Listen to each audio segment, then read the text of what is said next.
There is a moment in the night when the world seems to withdraw its hands from you.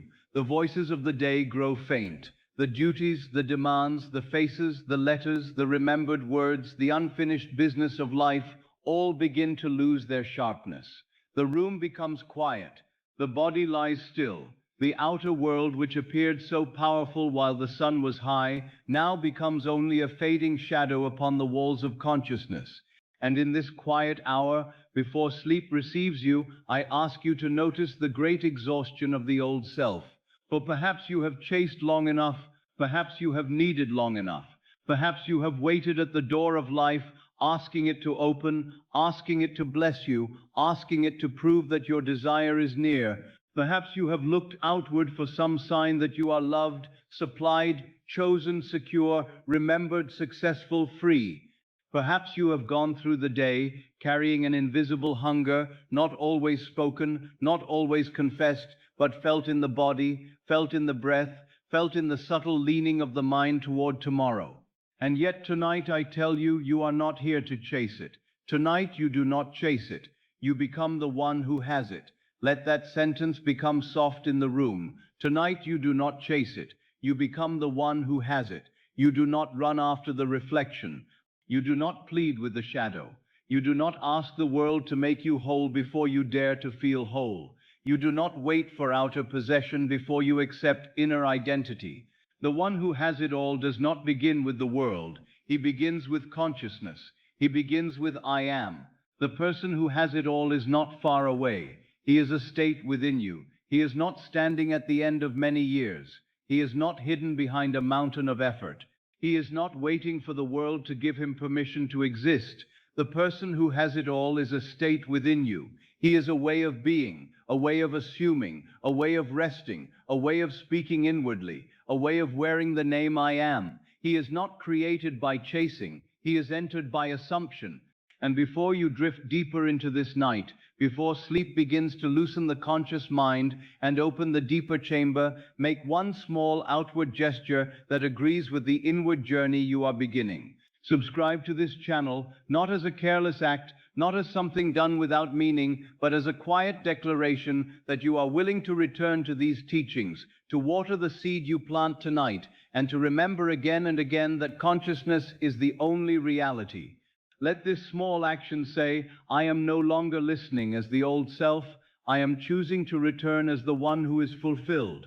Every time you come back, let these words meet you again like water upon the seed, helping the new identity become natural, steady, and alive within you. So go ahead, subscribe now, and let even this simple movement become your first yes to the life you are assuming.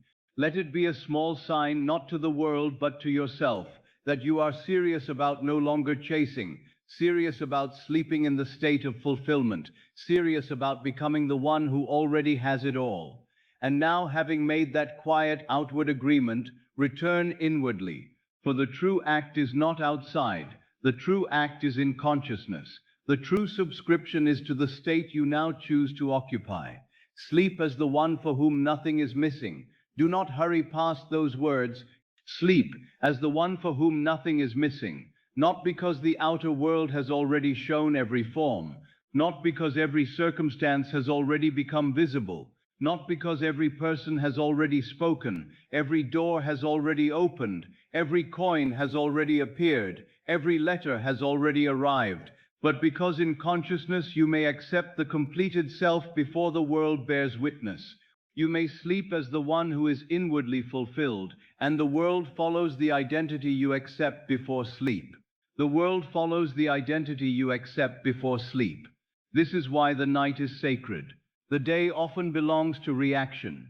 Men react to what they see, what they hear, what they are told, what they remember, what they fear may come. But the night offers another gate. When the body grows still and the senses soften, you may cease reacting and begin creating. You may withdraw from the old evidence and give the deep mind a new command, not a command shouted in panic, but a command implied by identity. Not give me, not let me have, not please make it happen, but I am. I am the one who already has. That is the secret movement, not reaching, but being. not chasing, but becoming, not stretching the hand toward a distant good, but accepting the state in which the good is natural. For all things belong first to states of consciousness. Love belongs to the state of being loved. Wealth belongs to the state of being supplied. Peace belongs to the state of being secure. Success belongs to the state of being established. Freedom belongs to the state of no longer feeling bound. And when you enter the state, you enter the world that belongs to it. You have been taught by the senses to believe the opposite. You have been taught to say, when I have it, I will become the one who has it. When I am loved, I will feel loved. When I have money, I will feel supplied. When I am chosen, I will feel chosen. When the door opens, I will feel free. When the world changes, I will change. But I tell you, this is to live backward. The outer fact is the end of a former state. Consciousness is the beginning. If you wait for the world to change before you change the state, you are asking the reflection to become the cause. Tonight, you reverse the order. Tonight, you do not chase it. You become the one who has it. Perhaps you are tired of wanting. Wanting can become a heavy garment. It can seem natural because it has been worn so long. A man may want love and yet sleep in the state of being unloved. He may want wealth and yet sleep in the state of lack. He may want peace and yet sleep in the state of danger. He may want success and yet sleep as the one who is overlooked. Then he wonders why the morning bears the same face as yesterday. But the night received not his desire but his identity. Sleep does not receive only what you ask for. It receives what you accept yourself to be. Therefore tonight, do not bring the old identity into sleep and expect a new world to rise from it. Do not bring the one who lacks and ask for abundance. Do not bring the one who begs and ask for possession. Do not bring the one who is incomplete and ask the world to complete him. Instead, bring the fulfilled self. Bring the one who has entered. Bring the one for whom nothing is missing. Sleep as the one for whom nothing is missing. This does not mean that you must count every outer thing in your hand before sleep. It means that you must enter the state in which lack is no longer your name. It means that you stop identifying yourself as the one who is waiting to be made whole. It means that you no longer make absence the center of your consciousness. It means that within the secret place of imagination, you accept fulfillment as your dwelling. The person who has it all is not far away. He is a state within you. Do not make him too grand, too distant, too impossible. Do not picture him as a stranger. He is within you now as a possibility of consciousness.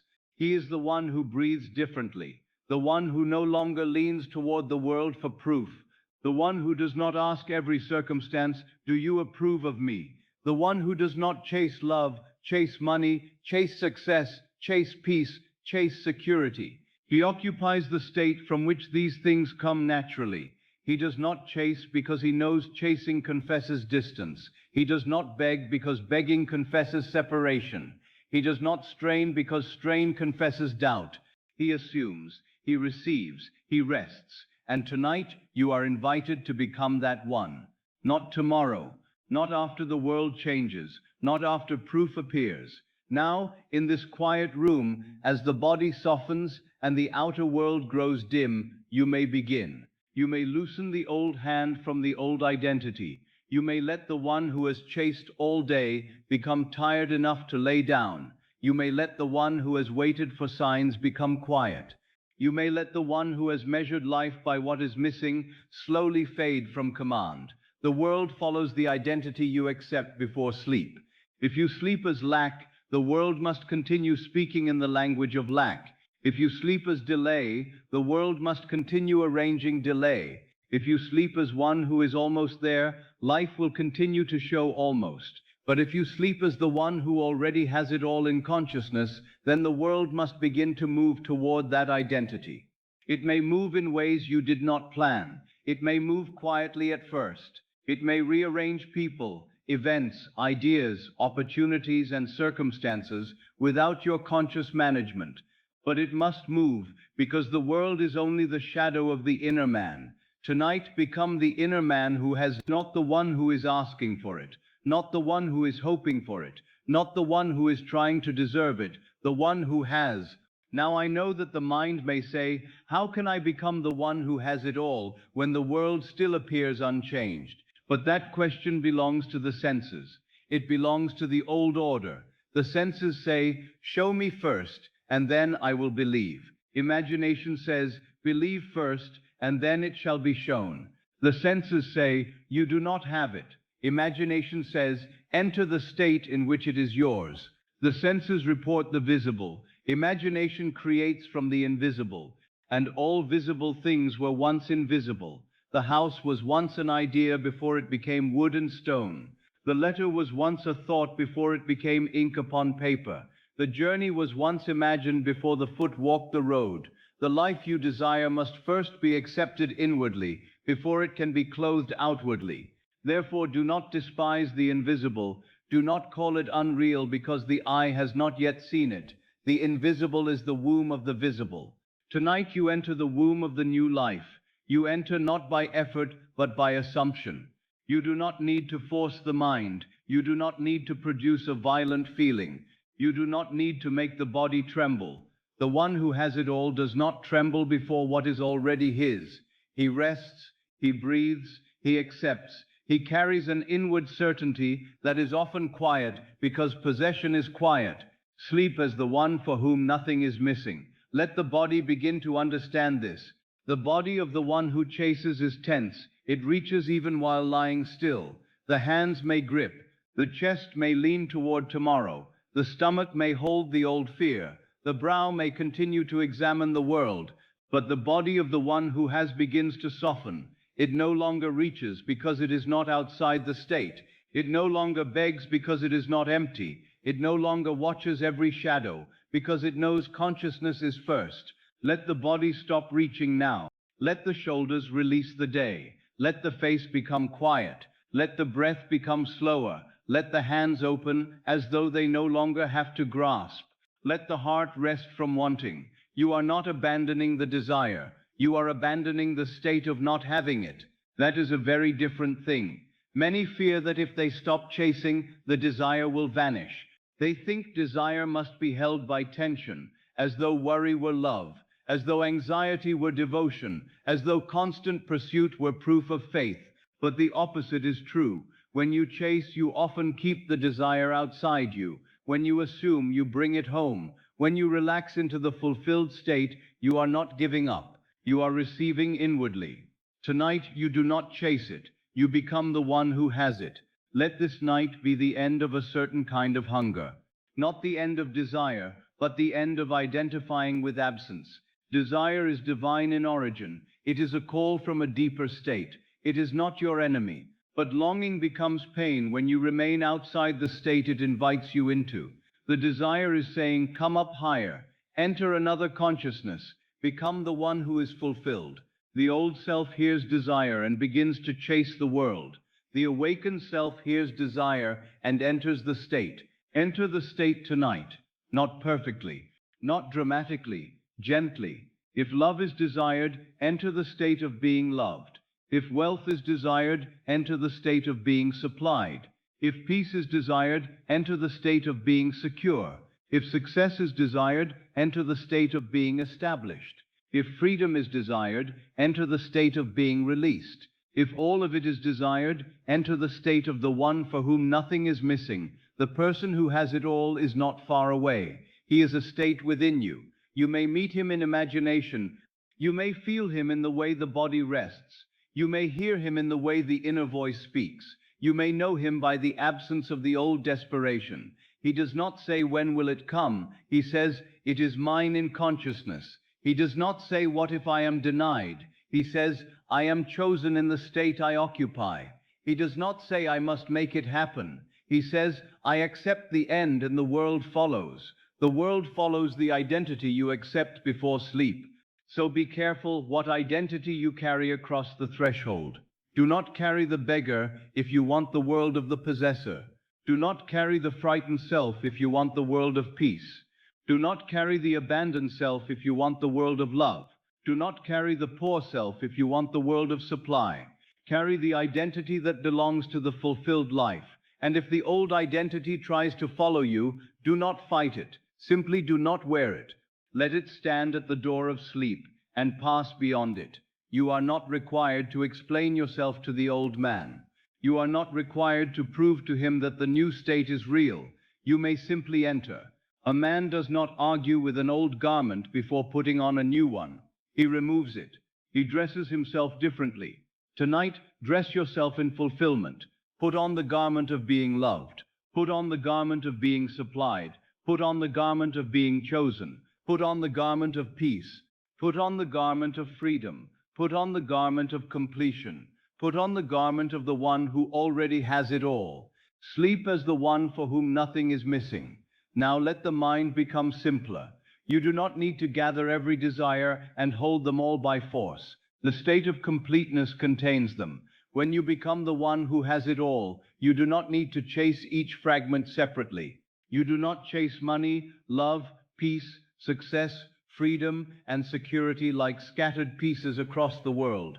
You enter the state that contains them. The state gathers its own evidence. The state calls its own witnesses. The state brings its own conditions. This is why one change of identity can alter the whole life. A man who feels himself unworthy may receive a gift and lose it in consciousness before it can bless him. A man who feels himself worthy, supplied, and chosen may find doors opening where no doors seem to exist. The difference is not luck, it is state. The state is the cause. The world is the effect.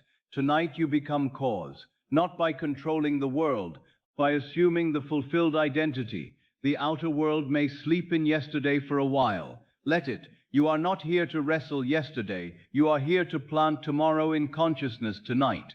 You are here to let the deep receive a new self. You are here to move from chasing to having, from needing to being, from waiting to accepting, from absence to fulfillment. The person who has it all is not far away. He is a state within you. He is as near as the next assumption, as near as the next inward sentence, as near as the next breath taken from fulfillment, as near as the moment you stop saying, I lack, and begin saying, I am. I am loved. I am supplied. I am chosen. I am free. I am secure. I am fulfilled. I am the one for whom nothing is missing. Let these words be quiet. Do not shout them at the world. Do not use them as a weapon against fear. Let them be a garment. Let them be a room. Let them be a bed within the bed, a place in consciousness where you may rest tonight. The world follows the identity you accept before sleep. If this is true, then this night matters, not because you must strain, not because you must stay awake forcing imagination. It matters because the last identity you accept before sleep sinks into the deep. It matters because the subconscious receives the state more readily when the conscious mind becomes still. It matters because the one who sleeps is the one who plants, and the one who wakes meets the harvest of what has been planted, whether immediately or in due season. Therefore, do not give this sacred hour to lack. Do not give it to fear. Do not give it to checking. Do not give it to old conversations. Do not give it to imagining what is missing. Give this hour to the fulfilled self. Tonight you do not chase it. You become the one who has it. Let that be the doorway of this entire night. Tonight you do not chase it. You become the one who has it. You stop running after shadows. You stop begging the mirror. You stop asking the world to make you feel complete. You become complete in consciousness, and the world must learn the new image. Sleep as the one for whom nothing is missing. Even if the room appears ordinary, even if the world seems unchanged, even if the senses do not yet testify, sleep as the one for whom nothing is missing. The senses are not first. The visible is not first. The old fact is not first. Consciousness is first. I am is first. The state is first. And now as the body grows heavier and the world grows quieter, let this first section of the night become a turning. Let the old self, tired from chasing, lie down. Let the one who has searched and needed and waited grow still. Let him be relieved of his labor. He has tried long enough to make the world give him what only consciousness can first accept. Let him rest now. A new one is here. The one who has, the one who receives, the one who rests, the one for whom nothing is missing. The person who has it all is not far away. He is a state within you. Enter him tonight, wear him tonight, sleep as him tonight, and the world, being only reflection, will follow the identity you accept before sleep. Now, as you lie in the quiet of the night, having heard that you are not here to chase but to become, I want you to understand the great reversal that frees man from the tyranny of waiting. It is a reversal so simple that the intellect often overlooks it, and so powerful that once it is accepted, the whole order of life begins to change. For man has been taught to live from the outside inward. He has been taught to wait until something appears before he dares to feel fulfilled. He says, "When I am loved, then I shall feel loved. When I am supplied, then I shall feel secure. When I am successful, then I shall feel established. When the world gives me proof, then I shall believe." But this is not the order of creation. You do not get it first and then become. You become, and then the world gives witness. Let this be received slowly. You do not get it first and then become. You become, and then the world gives witness. The outer world does not stand first in the chain of cause. The outer world is the last thing, the visible thing, the formed thing, the thing already clothed in appearance. It is not the beginning. It is the echo of a beginning you may not remember making. It is the shadow of an inner man, the visible report of a state that has been occupied, believed, repeated, and accepted. The outer fact is the shadow of the inner man. And yet, how faithfully men serve the shadow.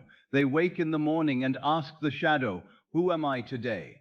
They look at the purse and ask, "Am I supplied?" They look at another's face and ask, "Am I loved?" They look at the work before them and ask, "Am I successful?" They look at delay and ask, "Am I denied?" They look at silence and ask, "Am I forgotten?" They look at what is not yet visible and ask, "Am I still lacking?" And whatever the shadow seems to say, they take as law. But the shadow is not law. The inner man is law. The shadow follows the form that casts it. If you wish the shadow to change, you must not spend your life pulling at the wall. You must change the one who stands before the light. The world is the wall. The circumstance is the shadow. The inner man is the cause. And tonight, before sleep carries you into the deep, you may change the inner man. You are not waiting for life to change you. You are changing the self that life reflects. This is the reversal. You are not waiting for life to change you. You are changing the self that life reflects. You are not waiting for the world to give you proof of abundance before you become supplied within. You are not waiting for another to love you before you become one who is loved in consciousness. You are not waiting for a title, a position, a letter, a sum, a sign, a promise before you enter the fulfilled state. You enter first. You become first. You assume first. And then the world, faithful to consciousness, must give witness. Being comes before having. This is the sentence that must become natural to you. Being comes before having. If you try to have without being, what you receive will not feel secure. It will seem accidental. It will seem fragile. You will fear losing it, question it, protect it nervously, or doubt whether it truly belongs to you. But when being comes first, having becomes natural. The gift is not strange to you. The door that opens does not frighten you. The love that arrives does not confuse you. The money that comes does not make you feel like an imposter. It belongs to the state you occupy. A man may receive wealth and still be poor in consciousness. He may count coins and tremble before loss. He may see increase and yet imagine scarcity. He may sit in a fine room and still feel the cold poverty of the inner man. Another may not yet see the full outward sign of wealth, and yet inwardly he has entered the state of supply. He does not worship the channel. He does not fear tomorrow as before. He thinks from provision. He walks as one supported. He sleeps as one for whom supply is natural. The world must in time follow the one who is truly supplied within. Being comes before having. A woman may hear words of affection and still live as one unloved. She may question the tone, fear the silence that follows, imagine withdrawal, and carry love as though it were a delicate glass that may shatter at any moment. Why? Because the outer word appeared, but the inner state was not accepted. She received a witness, but she had not become the one to whom the witness belonged. Another woman may enter the state of being loved before the visible world has fully spoken. She ceases begging the mirror. She rests in the state. She hears differently. She gives differently. She receives differently. And love, being natural to the state, finds its expression. You do not get it first, and then you become, and then the world gives witness. If you desire peace, do not wait for every disturbance to vanish before you become peaceful within. For if peace depends upon the world first arranging itself, then the world remains your master. Become peaceful in consciousness, and the disturbance will lose its throne. If you desire success, do not wait for applause before you become established. Applause is a witness, not a cause. Become established within, and the world will find ways to acknowledge what you have accepted. If you desire freedom, do not wait for every visible chain to fall before you become free in state. Freedom assumed within is the beginning of outer release. The old man says, "Give me the thing, and I will become." The new man says, "I become," and the thing comes as witness. This is not fantasy. This is law.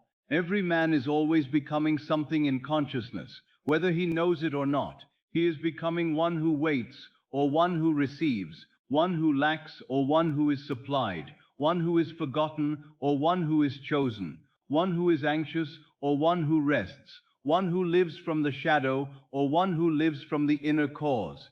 There is no moment in which man is not occupying a state. The question is not whether you are assuming. The question is what you are assuming. The outer fact is the shadow of the inner man. Therefore, do not be afraid of the outer fact tonight.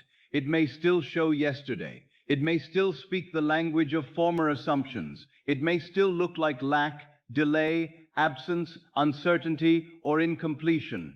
But if you know that the outer fact is a shadow, you will stop giving it the crown. You may see it, but you need not obey it. You may notice it, but you need not become it. You may admit that it appears, but you need not accept that it defines you.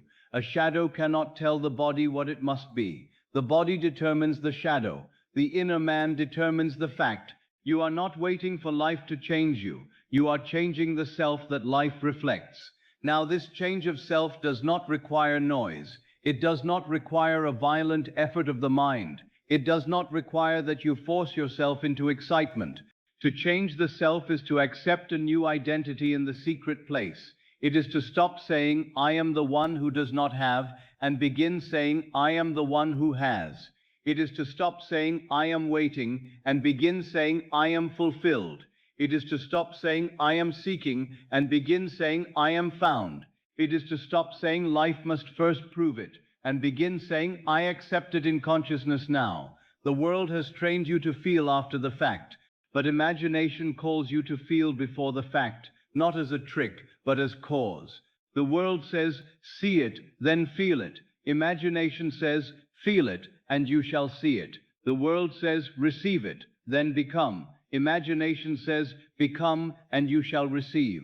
The world says, "Let the mirror decide." Imagination says, "Change the face." Being comes before having. If this is true, then tonight is not empty. Tonight is not merely a pause between yesterday and tomorrow. Tonight is the place where tomorrow receives its instruction. For before sleep, you may become inwardly what the day did not yet show. You may become the loved one before the word is spoken. You may become the supplied one before the coin appears. You may become the peaceful one before the circumstance softens. You may become the chosen one before the sign arrives. You may become the fulfilled one before the world has learned your new name, and the world will learn. It must. The world gives witness to the inner man. Do not ask how too soon. The how belongs to the state. If you become the one who has, the state contains its own bridge. It may bring a meeting, an idea, an opening, a letter, a change of feeling, a change of conduct, a new opportunity, a release, a word, a path not previously seen.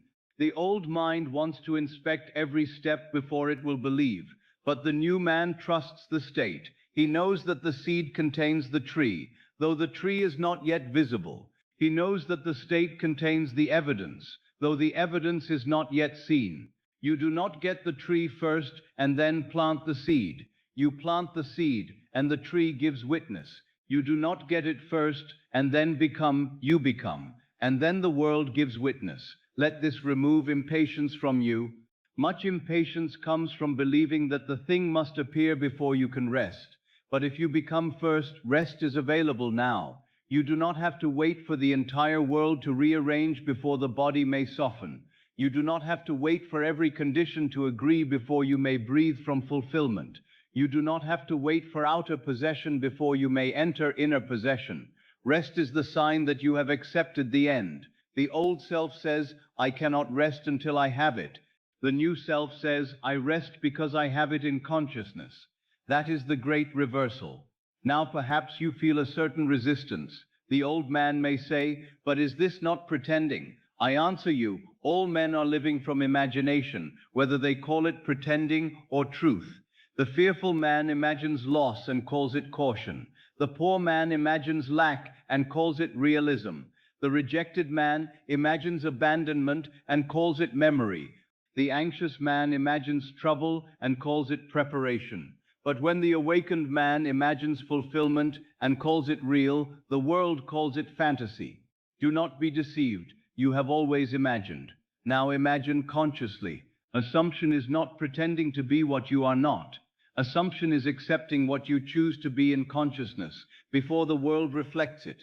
The outer fact is the shadow of the inner man. If the old shadow appears, do not say, this proves I am the old man. Say, this proves a former state was once worn, then choose again. If the shadow of lack appears, become supplied. If the shadow of loneliness appears, become loved. If the shadow of confusion appears, become guided. If the shadow of failure appears, become established. If the shadow of fear appears, become secure. You are not changing the shadow by arguing with it. You are changing the inner man by assuming differently. You are not waiting for life to change you. You are changing the self that life reflects. And what is this self? It is not merely the name men call you. It is not merely the body lying in the bed. It is not merely your history. It is not merely what has happened to you or what others have said of you. The self that life reflects is the state you are conscious of being. If you are conscious of being unwanted, life will seem to speak that language. If you are conscious of being fortunate, life will arrange fortune. If you are conscious of being supplied, channels of supply will open. If you are conscious of being complete, the world will cease appearing as the source of your completion. Therefore, to change the self is to change what you are conscious of being, not what you hope to be, not what you ask to be, not what you are trying to deserve, what you are conscious of being. Being comes before having. Now, in the quiet of this night, ask gently, what have I been conscious of being today? Not what did I want, but what did I feel myself to be? Did I feel myself to be the one who waits, the one who lacks, the one who must be chosen by another before he can rest, the one who must see proof before he can believe, the one who is still trying to get life to agree? Do not condemn yourself if this is so. Simply see it. Seeing is the beginning of freedom. The old state cannot remain hidden when consciousness shines upon it.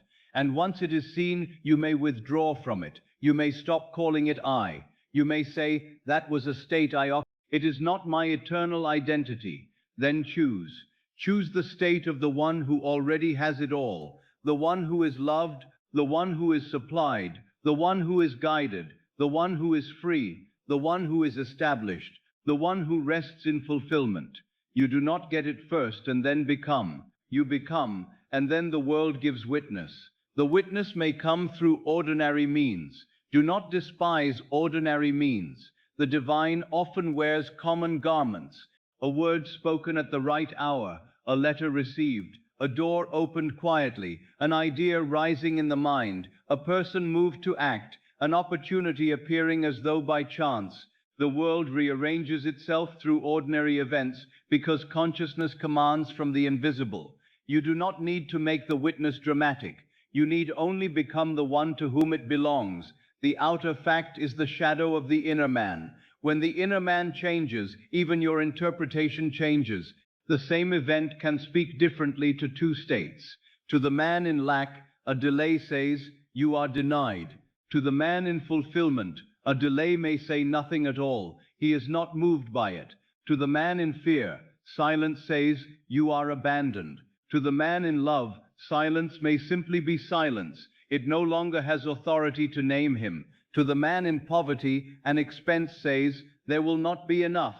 To the man in supply, it is handled from another assumption. The world is not only what appears, it is what you are conscious of being as you meet what appears. This is why identity changes experience before appearances have fully changed. You begin to live in another world inwardly. The old facts lose their sting. The old fears lose their throne. The old delay loses its prophecy. You are no longer hypnotized by the shadow because you have found the inner man. You are not waiting for life to change you. You are changing the self that life reflects. Now let the body hear this. You do not have to wait to receive before you soften. You may soften now. You do not have to wait to be loved before the chest opens. You may open now. You do not have to wait to be supplied before the stomach releases fear. You may release now. You do not have to wait to be safe before the breath deepens. You may breathe from safety now. You do not have to wait to be fulfilled before the mind becomes quiet. You may let the mind become quiet now. This is not foolishness. This is becoming. The body has been trained to react to the world. Tonight, train it to respond to assumption. Let the body become the body of the fulfilled one. Not excited, not tense, not proud, fulfilled, quiet, natural, at home in the state. The one who has it all does not clutch at the sheet as though life may escape him. He rests because the state is within him. Being comes before having. Let that be repeated, not as a chant of effort. Being comes before having. Being comes before having.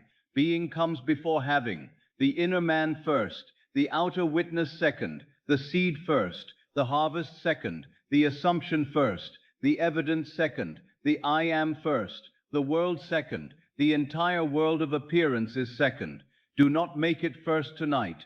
The bed you lie upon, the room around you, the events of the day, the words remembered, the conditions that seem fixed, all of these are second. The state you accept now is first. The identity you carry into sleep is first. Therefore, choose the first cause carefully. Do not take the old self into the deep and expect the new world to be born. Take the new self into the deep. Let sleep receive the one who has. Let sleep receive the one who is loved, supplied, chosen, secure, established, and free. Let sleep receive the one who no longer says, "When I get it, I will become," but says, "I have become." You do not get it first and then become. You become, and then the world gives witness. If you truly accepted this tonight, what would you stop waiting for? Would you stop waiting for proof before peace? Would you stop waiting for money before supply? Would you stop waiting for love before being loved? Would you stop waiting for success before feeling established? Would you stop waiting for circumstances to make you whole? Let the waiting fall away, even a little. A little release in the right direction is powerful. A small acceptance may contain a world. The old man waits to become. The new man becomes and lets the world catch up. Become now, not with great strain, not with a forced picture, not with loud emotion. Become by inward consent. Consent to be loved. Consent to be supplied. Consent to be free. Consent to be guided. Consent to be successful. Consent to be the one who already has it all. The outer fact is the... So if the outer fact still seems contrary, leave it in its place. Let the shadow be the shadow. Let the report be the report. Let yesterday be yesterday. You are not here to worship the old fact before sleep. You are here to become the inner man whose shadow must be different. You are here to move from the state of waiting to the state of having. You are here to accept being before having appears. You are not waiting for life to change you. You are changing the self that life reflects. And this change may feel quiet. It may feel like a gentle decision. It may feel like the body no longer reaching. It may feel like a subtle dignity. It may feel like an inward sentence, "I am no longer that one." It may feel like nothing more than rest. Do not reject it because it is quiet. The deepest changes often begin in silence. A seed makes little noise when it is placed in the earth, yet the tree is in it. Tonight, place the seed of the fulfilled self into the earth of sleep.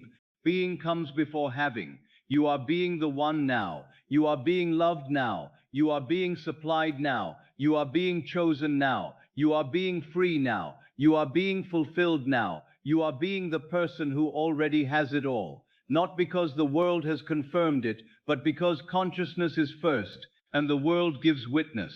Let this become the softness of the night. You become, and the world gives witness. You become, and the world gives witness. You become, and the world gives witness. You need not chase the witness. You need not wake tomorrow and interrogate the morning. You need not test the seed. Become, remain, rest, sleep. The outer fact is the shadow of the inner man. The inner man is changing now. The inner man is fulfilled now. The inner man is no longer begging the shadow. The inner man is no longer waiting for life to give him permission. The inner man is accepting the end. And because the inner man changes, life must reflect another image. You are not waiting for life to change you. You are changing the self that life reflects. Let the old self grow faint. Let the new self become natural. Let the need to have first dissolve. Let being come first. Let I am come first. I am the one who already has it all. I am the one who is complete before the world speaks. I am the one who becomes first. I am the one whose world. And now, as sleep draws nearer, let this reversal sink beneath thought. You do not need to understand it with effort. Let the deep receive it as law. You become first. The world follows. You become first. The world follows. You become first. The world follows. Being comes before having. And tonight, you choose being. Now, as the mind grows quieter and the night receives you more deeply, I want you to see that the one you are becoming is not waiting for you in some far. He is not standing at the end of a long road asking you to suffer your way toward him. He is not a reward given after enough years of effort, enough tears, enough proving, enough disappointment. The person who has it all is not a future event. The person who has it all is a state. Let this become simple within you. The person who has it all is a state. A state is not a thing far away. A state is a dwelling place in consciousness. You may enter it now as a man enters a room. You may occupy it now as a man sits in a chair. You may wear it now as a man puts on a garment. You may become familiar with it as one becomes familiar with a house in which he lives. At first it may seem new. At first it may seem strange. At first the old self may say, "This is not mine." But if you remain in it, if you return to it, if you sleep in it, if you think from it, it becomes natural. And when a state becomes natural, it becomes your world. A state is entered, occupied, and made natural. Do not make this mysterious in a way that places it beyond you. The mystery is great, but it is near. It is nearer than the breath, nearer than the room, nearer than the body lying upon the bed. For the state you occupy is the invisible garment of the soul, and all the world you know comes clothed in the color of that garment. If you wear the state of lack, the world will seem to speak lack to you. If you wear the state of being forgotten, the world will seem to forget you. If you wear the state of delay, life will seem to move slowly and withholdingly. But if you wear the state of fulfillment, even before the outer evidence has fully changed, the world has received a new command. You are not traveling through time to become him. You are entering him in consciousness.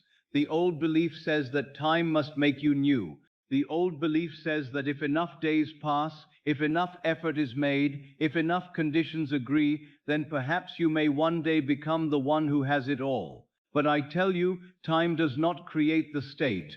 Time only reveals what has been accepted in consciousness. The state is entered now. The state is accepted now. The state is worn now. Then time becomes the servant that unfolds the evidence. You are not traveling through time to become him. You are entering him in consciousness. Think of a man who walks from one room into another. He does not wait for the house to become different. He does not beg the walls to carry him. He does not ask the room he is leaving whether he may enter the next. He simply rises and moves. The old room remains behind him. The new room surrounds him, and if he remains in the new room long enough, the sights, sounds, and atmosphere of that room become his present experience. So it is with states.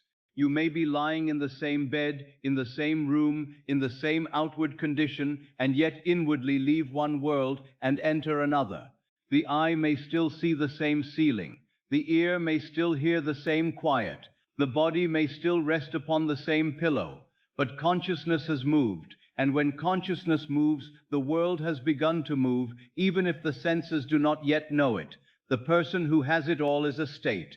Do not think of him as a stranger. Do not imagine him as someone so distant from you that only a different life could produce him. He is not a separate being, he is you clothed in another assumption.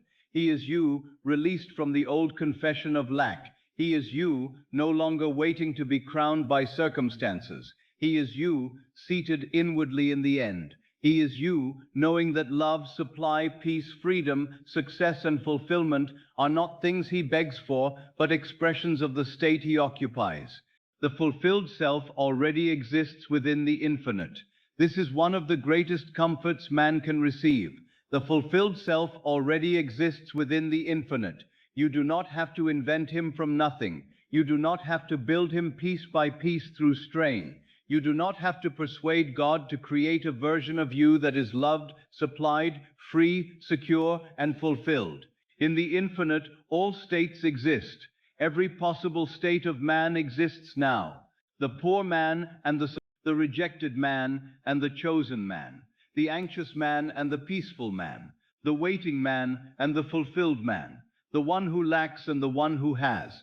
Creation is finished, and you enter that portion of creation by the state you assume. You do not create the state by effort. You select it by identification. What do you identify yourself with before sleep? That is the question. Not merely what do you desire, but what do you identify yourself with? Desire may point toward the state, but identification enters it. Many desire wealth, yet identify with lack. Many desire love, yet identify with abandonment. Many desire freedom, yet identify with bondage. Many desire success, yet identify with being unseen. The desire is not enough if you remain outside the state. You must enter. A state is entered, occupied, and made natural. How do you enter it? You enter it by accepting that it is true of you inwardly. You enter it by ceasing to call the opposite your identity. You enter it by feeling, even faintly at first, what would be natural if it were already so. You enter it by speaking inwardly as one who is already there. You enter it by imagining from the end, not looking at the end from afar. You enter it by letting the body, the breath, the mind, and the inner conversation agree with the fulfilled self. If you stand outside a house and look through the window, you may describe what is inside, but you are not living there. If you merely look at your desire from the outside, saying, "How beautiful it would be if this were mine," you remain a visitor to it. But when you enter the house, when you sit in the chair, when you feel the room as yours, when you no longer look through the window, but look from within the room itself, then you have changed your position. This is the difference between wishing and assuming. Do not look at the fulfilled self as though he were far away. Enter him. Do not admire him from a distance. Wear him. Do not say, "One day I will become him." Say, "I enter him now in consciousness." You are not traveling through time to become him. You are entering him in consciousness. Let the night help you understand this. When the body begins to sleep, it withdraws from the outer room. The senses no longer insist with the same strength. The world that seemed so solid becomes dim. The mind approaches the threshold where images and feelings are accepted with less resistance. This is the hour when states may be planted deeply. This is the hour when a man may leave the garment of the day and put on the garment of the wish fulfilled. Tonight, remove the garment of the one who is still waiting. Remove the garment of the one who is almost there. Remove the garment of the one who must be chosen later. Remove the garment of the one who must be supplied later. Remove the garment of the one who will be peaceful only when life permits it. That garment has been worn long enough. Put on the garment of the one who already has it all. Do not ask whether the garment feels familiar immediately. A man who has worn a heavy coat for many years may feel strange when he first removes it. The likeness itself may seem unfamiliar. So when you lay down lack, the first feeling may not be wild joy. It may be quietness. It may be space. It may be relief. It may even feel almost like nothing. But do not mistake this for failure. Often the fulfilled state is quiet because it contains no argument. The person who has it all is a state. He does not have to announce himself with noise. He does not have to shout against the old world. He does not have to prove himself to the shadows. He rests in the knowledge of being. And this knowledge may come first as a whisper, not a thunderclap. It may come as a gentle sentence before sleep. I am already that one. It may come as the body releasing the need to chase. It may come as the mind ceasing to ask when. It may come as the heart daring to feel that nothing essential is missing. Let it be gentle. Gentleness does not mean weakness. The seed is gentle when placed in the earth, but it breaks through stone in its season. The assumption may be quiet when placed in the deep, but it rearranges worlds. Do not judge the power of a state by the volume of emotion it produces. Judge it by whether you are willing to occupy it. Judge it by whether you return to it. Judge it by whether you allow it to become natural. A state is entered, occupied, and made natural. This means you may enter tonight and return tomorrow. You may enter before sleep and return upon waking. You may enter when the old facts speak and return when the senses object. Each return is not a failure. Each return is not a failure. Each return is occupancy. You make the state natural by revisiting it until it no longer feels like a visit. At first, it may seem as though you are entering a room that is new to you. After a while, you know where the chair is. You know the atmosphere. You know the light. You know the silence. Then one day you discover that you no longer feel like a guest. So it is with the fulfilled self. At first, you may enter him for moments, then for minutes. Then you return more easily. Then the old identity feels less convincing. Then the new state begins to think through you, breathe through you, choose through you, sleep through you. And when the state thinks through you, the world begins to answer as though you were another person. But you are not another person in essence. You are the same I am, wearing another state. The fulfilled self already exists within the infinite. This fulfilled self does not need to be invented tomorrow. He is present as a possibility of consciousness tonight. If you can conceive of being loved, that state exists. If you can conceive of being supplied, that state exists. If you can conceive of being free, that state exists. If you can conceive of walking through your world with a quiet inward certainty that your good is settled, that state exists. Desire itself is evidence that a state is calling. You could not desire what had no root in consciousness. The desire is the call. Assumption is the answer. Do not worship the distance between yourself and your desire. Distance is only a state. Do not say it is far. Say, I have been looking from a state that calls it far. Do not say it is difficult. Say, I have been wearing a state that calls it difficult. Do not say it will take years to become that one. Say, time is not the doorway. Consciousness is the doorway. Then enter. You are not traveling through time to become him. You are entering him in consciousness. Now let us make this very plain. Suppose you desired to be secure. The world may tell you that security must come after many outer arrangements. It may tell you that you must first see the proof, first hold the guarantee, first hear the promise, first settle every condition. But security is a state. You may enter the state of security tonight. You may feel the breath of one who is held. You may let the body cease preparing for disaster. You may say inwardly, I am secure, I am supported, life is not against me. If you remain in that state, the world will begin to clothe it. Suppose you desired to be loved. The world may tell you that you must first be chosen by another, but being loved is a state. You may enter the state of being loved now, not by forcing a face, not by clinging to a person, not by begging memory, but by accepting the inner atmosphere of love. Feel what it would be like to be cherished, welcomed, remembered, embraced by life itself. Let that feeling become your inward home. Then the outer world will find its actors. Suppose you desired wealth. The world may tell you that supply must begin with money, but supply is a state. Money is one witness of it. Opportunity is another. Right action is another. You may enter the state of supply tonight. You may cease worshipping the visible channel. You may feel that your good has ways beyond your calculation. You may sleep as one who is provided for, and if you occupy that state, the forms of supply will come because they belong to it. The person who has it all is a state. He is not necessarily one who possesses every visible object men admire. He is the one who is no longer inwardly divided from his good. He is the one who no longer carries lack as his name. He is the one who has accepted wholeness in the I am. He is the one who knows that the forms may vary, but the state is the source. He is loved because he lives in love. He is supplied because he lives in supply. He is successful because he lives from being established. He is free because he does not wait for outer permission to release the inner chain. Do not make having it all a pile of possessions outside you. Make it a completeness of state within you. The outer possessions may come, and they will come according to the state. But do not confuse the furniture with the house. The true house is consciousness. The furniture may change, but the house is the state in which you dwell. Enter the house of fulfillment, and the furniture appropriate to that house will appear. A state is entered, occupied, and made natural.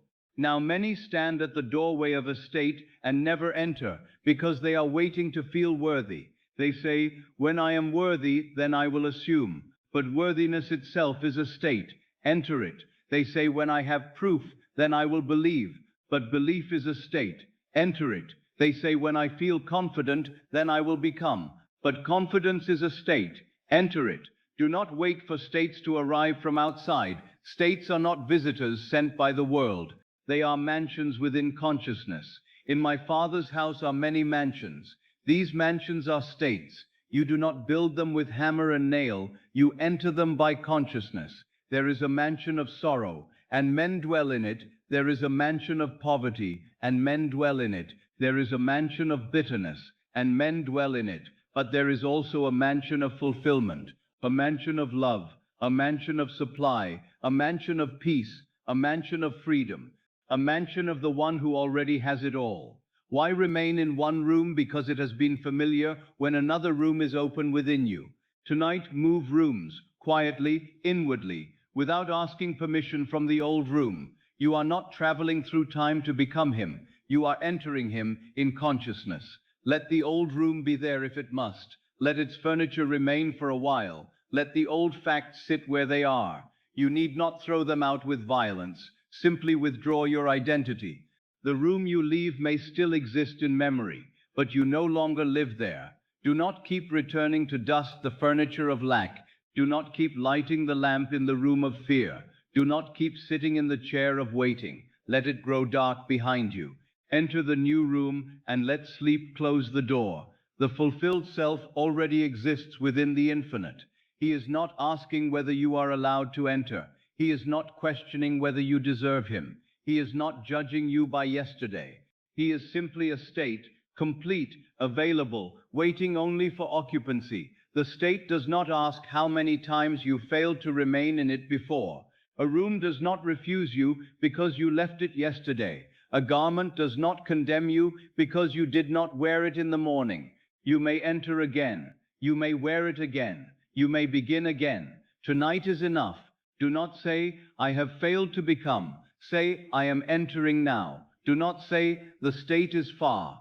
Say, "The state is within consciousness." Do not say, "One day." Say, "Now," inwardly. Do not say, "I must wait." Say, "I may occupy." The person who has it all is a state, and a state, once occupied, begins to educate the mind. It changes the way you think. It changes the questions you ask. It changes what you fear. It changes what you notice. It changes the meaning of events. From one state, a delay is disaster. From another, it is nothing. From one state, silence is rejection. From another, it is simply silence. From one state, an expense is proof of poverty. From another, it is part of a movement of supply. The state you occupy interprets the world before the world reaches you. Therefore, if you wish to experience another world, enter another interpreter. Enter the fulfilled self. The fulfilled self does not ask, "What if nothing happens?" That question belongs to the state of waiting. The fulfilled self does not ask, "Am I worthy?" That question belongs to the state of separation. The fulfilled self does not ask, "When will it come?" That question belongs to the state of distance. The fulfilled self knows being, and because he knows being, having follows him like a shadow. A state is entered, occupied, and made natural. Tonight, do not concern yourself with the entire journey. Concern yourself with entrance. A man need not understand the whole history of a house to step through its door. Step through the door of fulfillment. Step through the door of being supplied. Step through the door of being loved. Step through the door of peace. Step through the door of inner completion. Let the first entrance be enough. Once inside, remain a little. Feel the air of that state. Hear the inner silence of it. Notice what is absent there. Fear is absent. Begging is absent. Urgency is absent. The need to prove is absent. The old hunger is absent. In its place there is quiet possession. The one who has it all may not be excited in the way the old self expected. He may simply be still. He may simply rest. He may simply breathe as one for whom the matter is settled. That settledness is precious. Do not trade it for the old drama of wanting. The old self often confuses intensity with truth, but the fulfilled state is often gentle because it is. You are not traveling through time to become him. You are entering him in consciousness. Let the bed become the doorway. Let the pillow become the threshold. Let the quiet room become the symbol of the inner chamber. You are not merely lying down. You are withdrawing from the old state. You are not merely closing your eyes. You are turning from the visible report to the invisible cause. You are not merely waiting for sleep. You are choosing what self shall be received by sleep. Choose the fulfilled self. Choose the state of the one who already has it all. Do not argue with the old man. Do not try to persuade every fear. Do not gather the evidence and plead your case. Enter. That is all. Enter the state. The old man may speak from the doorway, but you have moved. Let his voice grow distant. Let the room of fulfillment become nearer than memory. The fulfilled self already exists within the infinite. There is nothing you desire that does not correspond, and the state is available now. If you desire to be reconciled, there is a state of harmony. If you desire to be prosperous, there is a state of abundance. If you desire to be at peace, there is a state of rest. If you desire to be respected, there is a state of dignity. If you desire to be free, there is a state of release. If you desire it all, there is a state of completeness in which all lesser desires are gathered and fulfilled. Enter completeness. Let it not be complicated. Completeness may feel like a soft inward declaration. Nothing is missing from my true self. It may feel like laying down the burden of trying to become acceptable. It may feel like no longer asking the world to finish you. It may feel like the quiet dignity of one who has found the source within. It may feel like sleep coming gently because the struggle has ended for tonight. The person who has it all is a state, not a date on a calendar, not a distant achievement, not a reward for suffering, not a prize held by the world, a state. And the state is within you. You may enter it tonight. You may occupy it tonight. You may sleep in it tonight. And by returning to it, you may make it natural. A state is entered, occupied, and made natural. So now, as the night deepens, let this become your inner movement. I enter the state of the one who already has it all. I occupy the state of fulfillment. I make this state natural by resting in it. I do not wait for time to create me. I enter in consciousness now. I do not stand outside my desire. I live from the fulfilled self. The fulfilled self already exists within the infinite, and I accept him as myself tonight. Let those words become less like speech and more like atmosphere. I enter, I occupy, I rest, I become. I am not far from the fulfilled self. I am not years away. I am not separated by conditions. I am not waiting at the end of time. I enter him in consciousness. The person who has it all is a state, and now gently you may feel that state nearer. Perhaps not fully formed, not forced, not dramatic, but nearer, nearer in the breath, nearer in the body, nearer in the quiet, nearer in the sense that the old chase is no longer necessary, nearer in the understanding that time is not your savior, consciousness is the doorway, nearer in the knowledge that what you seek is not outside the infinite, and the infinite is not outside you. The fulfilled self already exists within the infinite, and the infinite is within consciousness. And consciousness says, I am. Therefore say it quietly, not as effort, but as entrance. I am the one who already has it all. I am the fulfilled self. I am the one for whom nothing is missing. I am living from the state now. I enter it. I occupy it. I let it become natural. Now let sleep come, not as escape, but as confirmation. Let sleep receive the state you have entered. Let sleep carry this new garment into the deep. Let sleep make familiar what once seemed strange. Let sleep close the door upon the old room and keep you in the room of fulfillment. You are not traveling through time to become him. You are entering him in consciousness. And tonight, consciousness is enough. Now, having seen that the person who has it all is a state and not a distant event waiting at the end of time, I want you to understand why so many remain outside the very state they desire. It is not always because they do not believe in the law. It is not always because they have not imagined. It is not always because they have not prayed. Often, it is because they continue to chase what they have inwardly declared to be absent. Chasing implies separation. Let that be heard gently tonight. Chasing implies separation. The moment you chase, you have placed the good outside of yourself.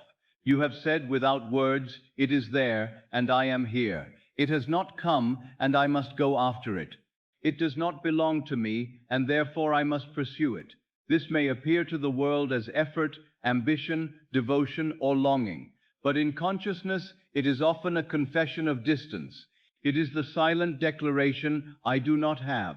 And what you pursue as distant, you keep distant in consciousness. This is why I ask you tonight not merely to stop chasing outwardly, but to understand the state from which the chase is born. A man may lie perfectly still upon his bed and yet chase all night in imagination. His body does not move, but his mind runs from door to door. He imagines conversations, arrangements, failures, delays, proofs, answers, signs. He reaches inwardly toward what he has not accepted as his own.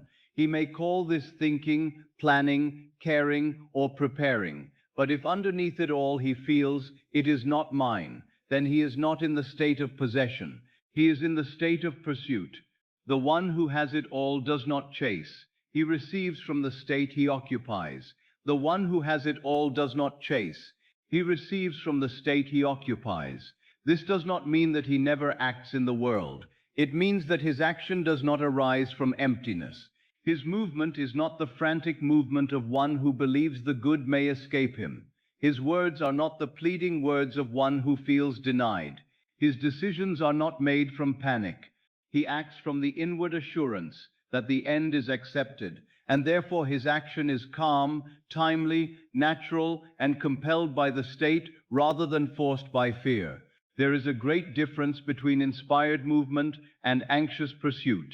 Inspired movement feels as though life is carrying you. Anxious pursuit feels as though you must carry life. Inspired movement comes from the end.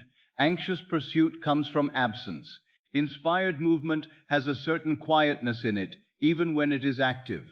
Anxious pursuit has a strain in it, even when the body is still.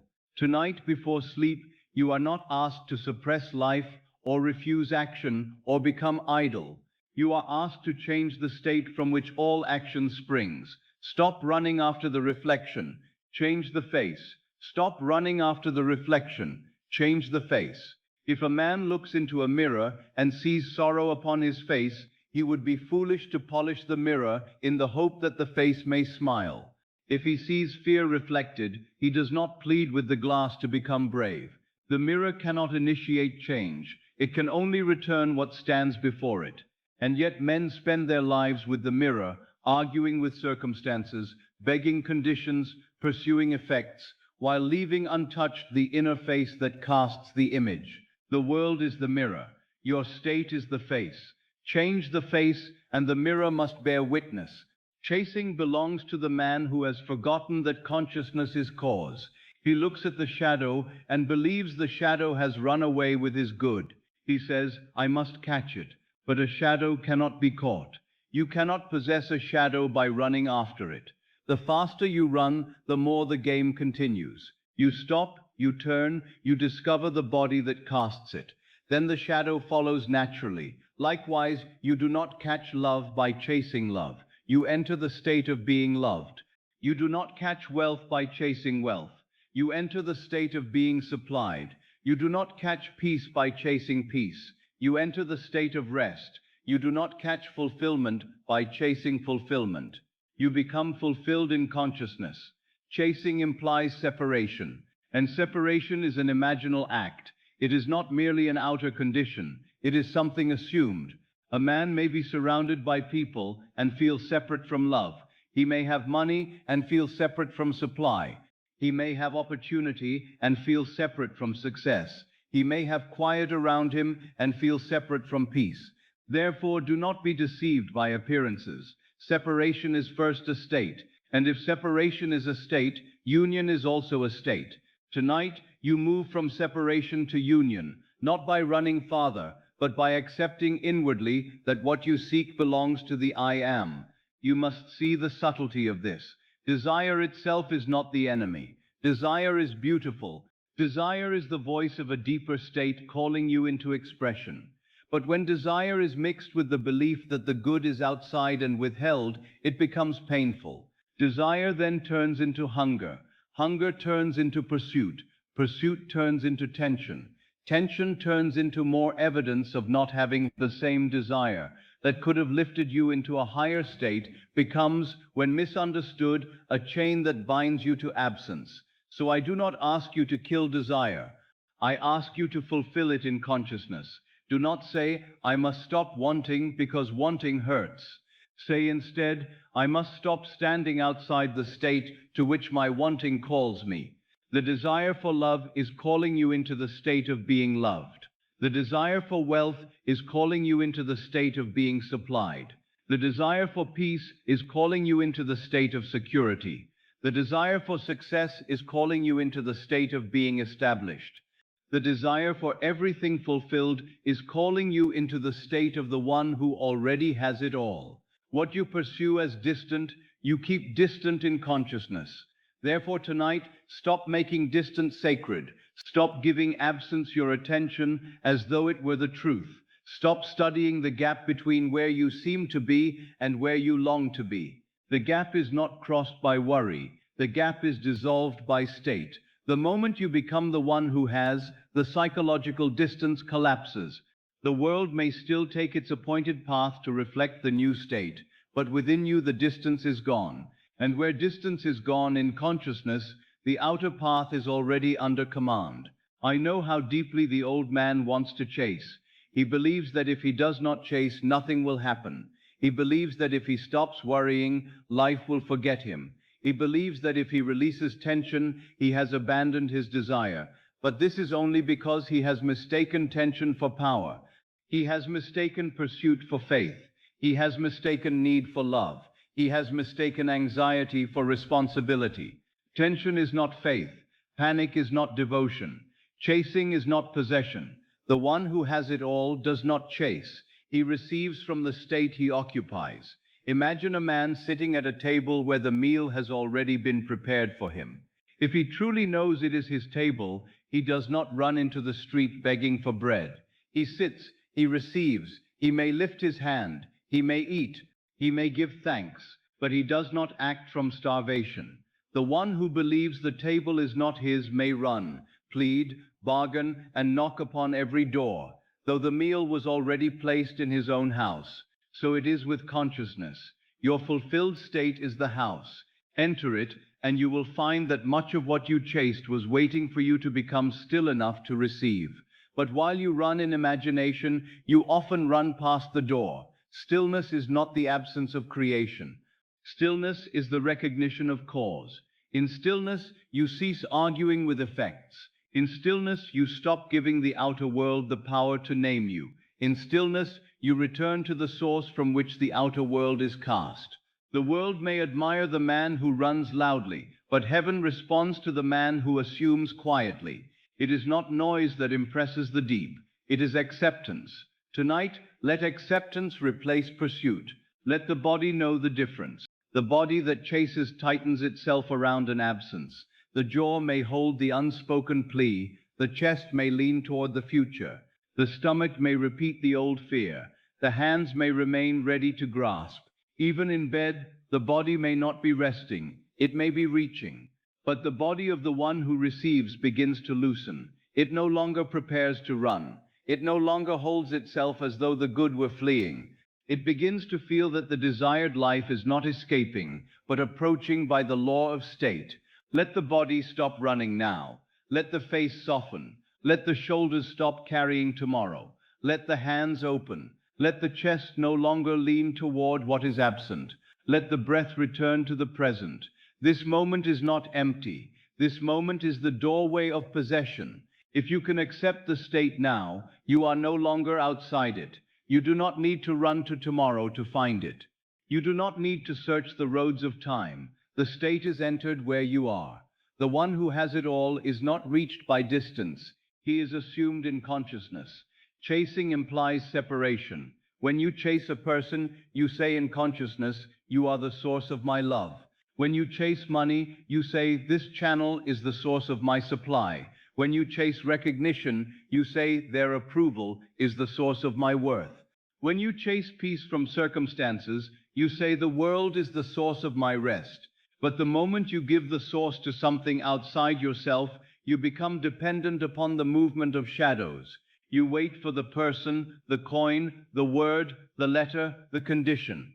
You become servant to appearances. Return the source to consciousness. Love is a state. Supply is a state. Worth is a state. Peace is a state. Fulfillment is a state. And the outer forms are witnesses. Do not turn the witness into God. The witness is good, but it is not the source. A letter may bring news, but the state brought the letter. A person may speak love, but the state called forth the expression. A sum may arrive, but supply did not begin with the sum. A door may open, but freedom did not begin with the door. Consciousness is first. The state is first. I am is first. The one who has it all does not chase. He receives from the state he occupies. Now I want you to notice something very delicate. The one who chases often believes he is moving toward his desire, but inwardly he is rehearsing not having it. He thinks of it all day as something absent. He measures the time since it has not come. He imagines why it may not come. He wonders what he must do to make it come. He consults the world in 1,000 ways, asking, "Is it near?" And every question contains the assumption, "It is not here." Thus, his pursuit becomes a prayer to absence. But the one who assumes the end may appear outwardly calm, almost inactive, and yet inwardly he has moved farther than the chaser. For he has moved from not having to having. He has crossed the only distance that matters. He has crossed it in consciousness. And because consciousness is the only reality, the outer world must begin to show the crossing in its own way. What you pursue as distant, you keep distant in consciousness. Therefore, do not spend the night pursuing the fulfilled self. Be the fulfilled self. Do not think of the one who has it all as someone you must chase through imagination. Do not lie here saying, "Where is he? How do I find him? How do I reach him?" That is still pursuit. Instead, become quiet and ask, "What would I feel if I were already he?" Then let the answer come as a state, not as an argument. Perhaps it is calm. Perhaps it is ease. Perhaps it is a simple release of the old need. Perhaps it is the sentence, "I do not have to run anymore." That may be the beginning of possession. Do not despise the beginning. A man who has been running for years may first experience fulfillment as the strange absence of urgency. He may wonder why it feels so quiet. He may think nothing is happening, but something very great is happening. The chase is ending. And when the chase ends inwardly, the state of receiving begins. Stop running after the reflection. Change the face. If the world has reflected lack, do not chase wealth as though wealth were outside the mirror. Change the face to supply. If the world has reflected rejection, do not chase love as though love lived in the mirror. Change the face to being chosen. If the world has reflected confusion, do not chase signs. Change the face to guidance. If the world has reflected delay, do not chase time. Change the face to fulfillment now. The reflection will change when the face changes. This is why you must not be impressed by urgency. Urgency seems powerful, but it is often fear in motion. It says, hurry, or it will not happen. Hurry, or you will lose it. Hurry, or you will be left behind. Hurry, or someone else will receive what should be yours. Hurry, or life will close its door. But urgency belongs to the state of not having. The fulfilled self is not urgent. He may act swiftly when moved, but he is not inwardly desperate. There is a world of difference. The one who has it all does not chase. He receives from the state he occupies. To receive is not weakness. To receive is one of the great disciplines of consciousness. Many can want, few can receive. Wanting keeps the mind active around absence. Receiving requires that you allow the good to belong to you. Receiving requires that you stop arguing for your unworthiness. Receiving requires that you stop fleeing into old states when the new good approaches. Receiving requires that you become the one to whom the good is natural. Tonight, practice receiving. Not receiving from a person, not receiving from a circumstance, not receiving from a visible channel. Receive first from consciousness. Receive the state. Receive the identity. Receive the inner truth that you are no longer separate from your good. What you receive inwardly, the world will later present outwardly. This is the law in its tenderness. It does not ask you to chase every piece of life. It asks you to become the state in which the pieces belong. If you chase piece after piece, you exhaust yourself. You chase love, then money, then security, then approval, then peace, then success, then reassurance, and still you feel incomplete because you chase from incompletion.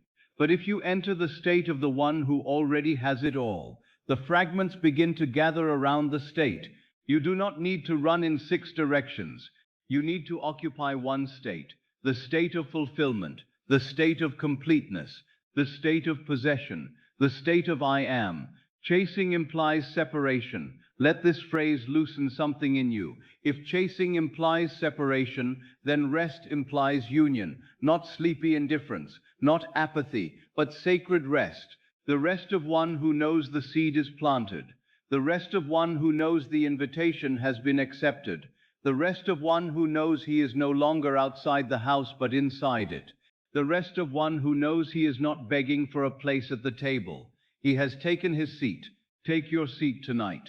In imagination, take your seat as the one who has it all. Do not stand outside the banquet hall listening for your name. Enter, sit down. Feel the chair beneath you.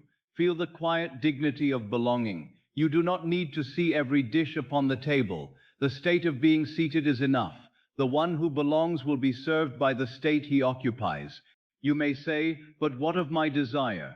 If I stop chasing, will it not slip away? No.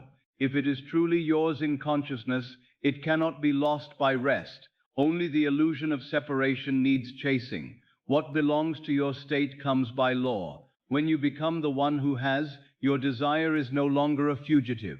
It is part of your world. It moves toward you because it belongs to the identity you have assumed. You do not chase your own shadow down the road. It follows you.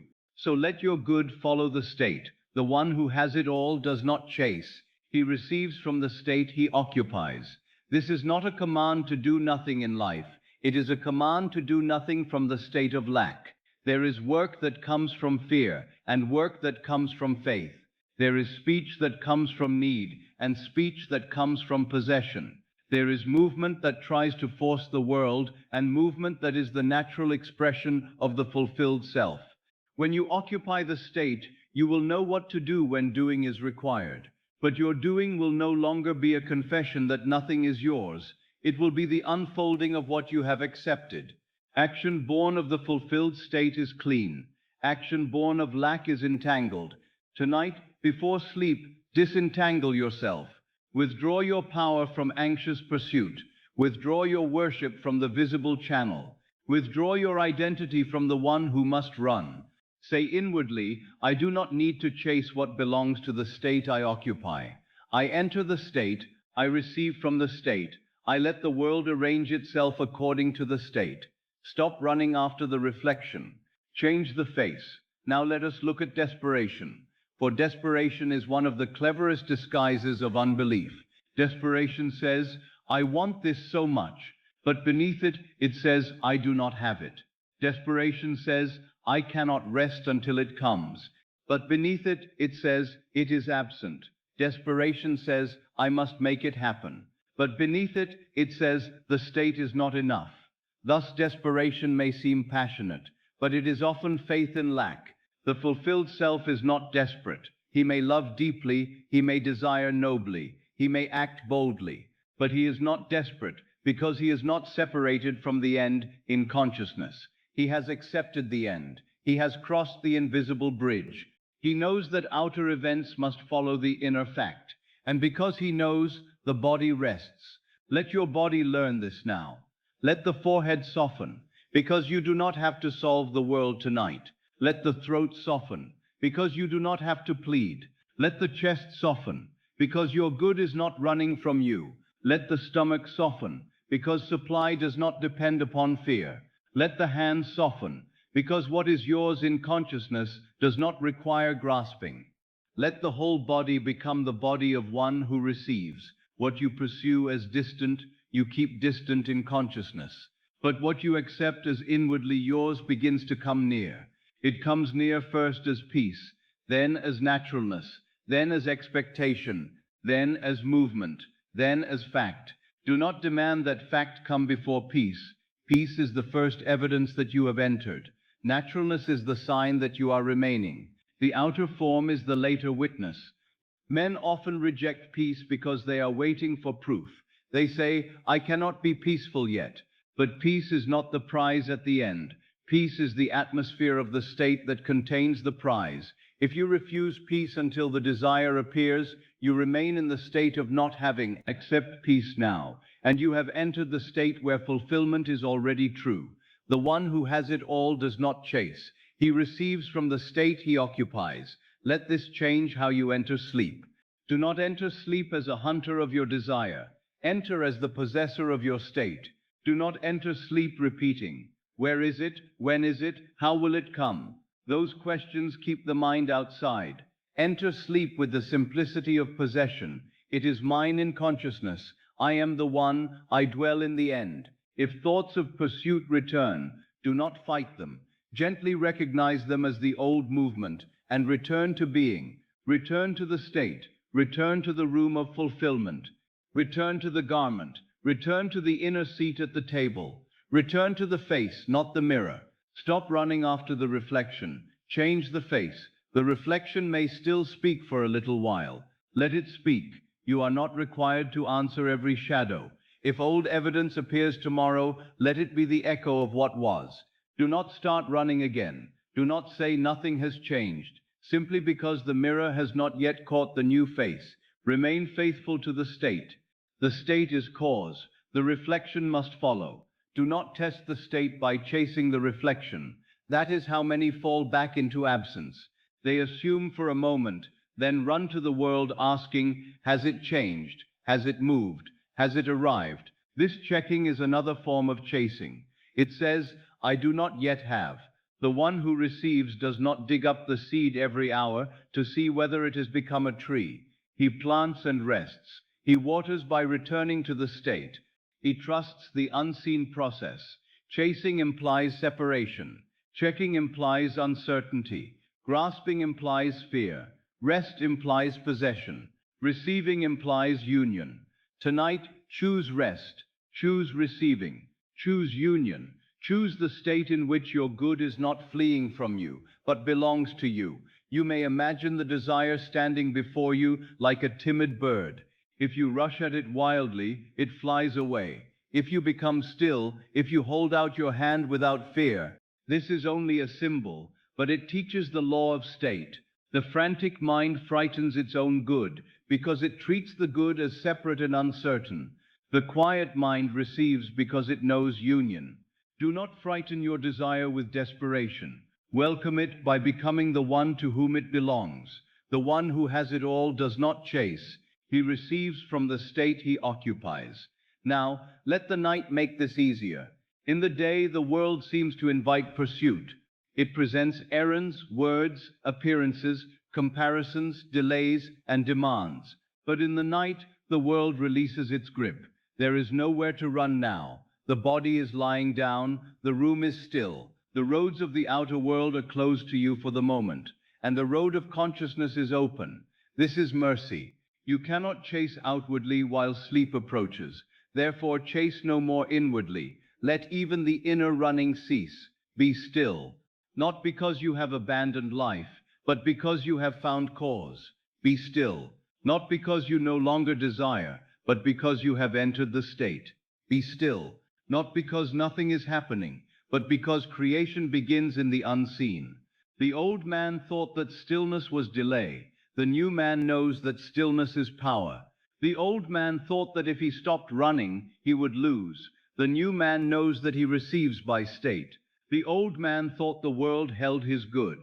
The new man knows that consciousness contains all. What you pursue as distant, you keep distant in consciousness. So tonight, bring it near by being it. If you want love, be loved. If you want wealth, be supplied. If you want peace, be secure. If you want success, be established. If you want freedom, be released. If you want everything, be complete. Do not go out in imagination searching for these things. Let them rise from the state you occupy. The kingdom is not reached by running over the earth. The kingdom is within. And if it is within, then the journey is not across distance, but across assumption.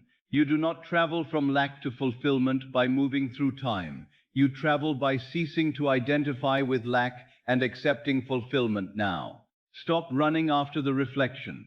Change the face. The face you now choose is the face of the fulfilled one. Quiet, loved, supplied, chosen, secure, free, established, whole. Let this face turn toward the mirror of life. Do not force the mirror. Do not command it with panic. Simply be the face. The mirror will do what mirrors do. It will reflect. Now, for a few moments, let the mind rehearse not the chase, but the end of the chase. Feel what it is like when you no longer need to run. Feel the relief of no longer pursuing. Feel the dignity of belonging. Feel the quiet of being seated inside the fulfilled state. Feel the old urgency dropping away like a coat no longer needed. You are not behind. You are not outside. You are not forgotten. You are not chasing. You are occupying. You are receiving. You are resting. You are the one who already has it all in consciousness. The one who has it all does not chase. He receives from the state he occupies. Let that sentence become your pillow tonight. The one who has it all does not chase. He receives from the state he occupies.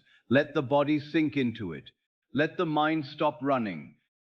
Let the heart stop leaning. Let the breath become evidence of union. Let sleep approach not as escape, but as the deep acceptance of the fulfilled state. There is nothing to pursue in this moment. There is a state to occupy. There is nothing to force in this moment. There is a self to accept. There is nothing to beg from the mirror. There is a face to change. Chasing implies separation, and tonight separation ends in consciousness. What you pursued as distant, you now accept as belonging to the state you occupy. The desire is not running away. The good is not fleeing. The world is not the cause. You are returning to cause. You are returning to I am. You are returning to the inner room where all things begin. No more running after shadows. No more pleading with reflections. No more sleeping in pursuit. Tonight you sleep in possession. Tonight you sleep in the state. Tonight you sleep as the one who receives. And as you receive inwardly, the world prepares to bear witness outwardly, for the one who has it all does not chase.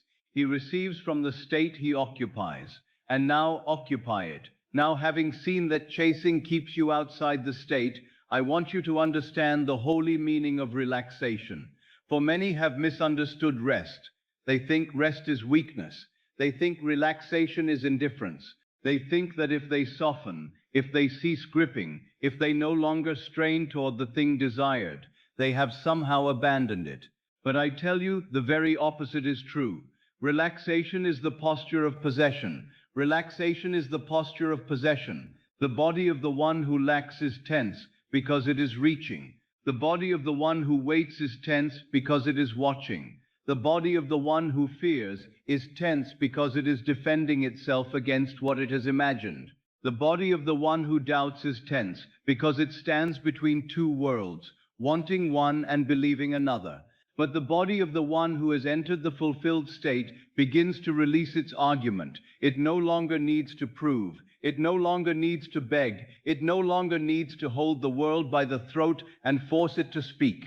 The one who has it all does not grip the world. Let that be known tonight, not merely by the mind, but by the body. The one who has it all does not grip the world. He does not grip a person. He does not grip a condition. He does not grip a sign. He does not grip a door and shake it in fear that it will not open. He does not grip tomorrow. He does not grip the means. He rests in the state, and from that state he receives what belongs to him. This does not mean that he is careless. It means that he is inwardly established. There is a difference between the calm of certainty and the numbness of despair. There is a difference between sacred rest and giving up. The man who has given up collapses because he believes nothing is his. The man who rests in possession relaxes because he knows all is his in consciousness. One is defeat, the other is dominion. Tonight, you are not asked to collapse. You are asked to assume. You are not asked to become indifferent. You are asked to become inwardly fulfilled. You are not asked to deny your desire. You are asked to stop confessing its absence through tension. Let the body stop reaching. Let the body stop reaching. Let it cease leaning toward a future moment, as though salvation were hidden there. Let it cease tightening around the question, when will it come? Let it cease holding itself in the old posture of lack. For your body has been educated by your assumptions. It has learned the habits of the states you have worn. It has learned to tighten when you imagine loss. It has learned to grip when you imagine absence. It has learned to prepare for disappointment when you remember old wounds.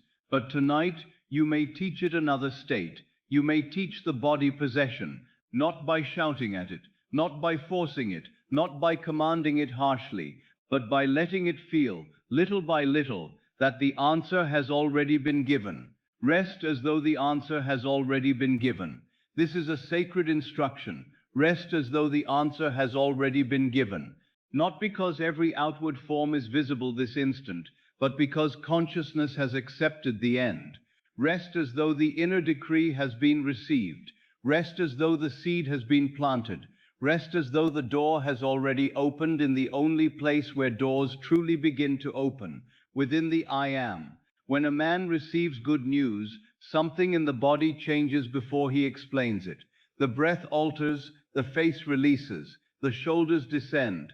The hand no longer clutches. The mind, which was running in many directions, gathers into one quiet certainty.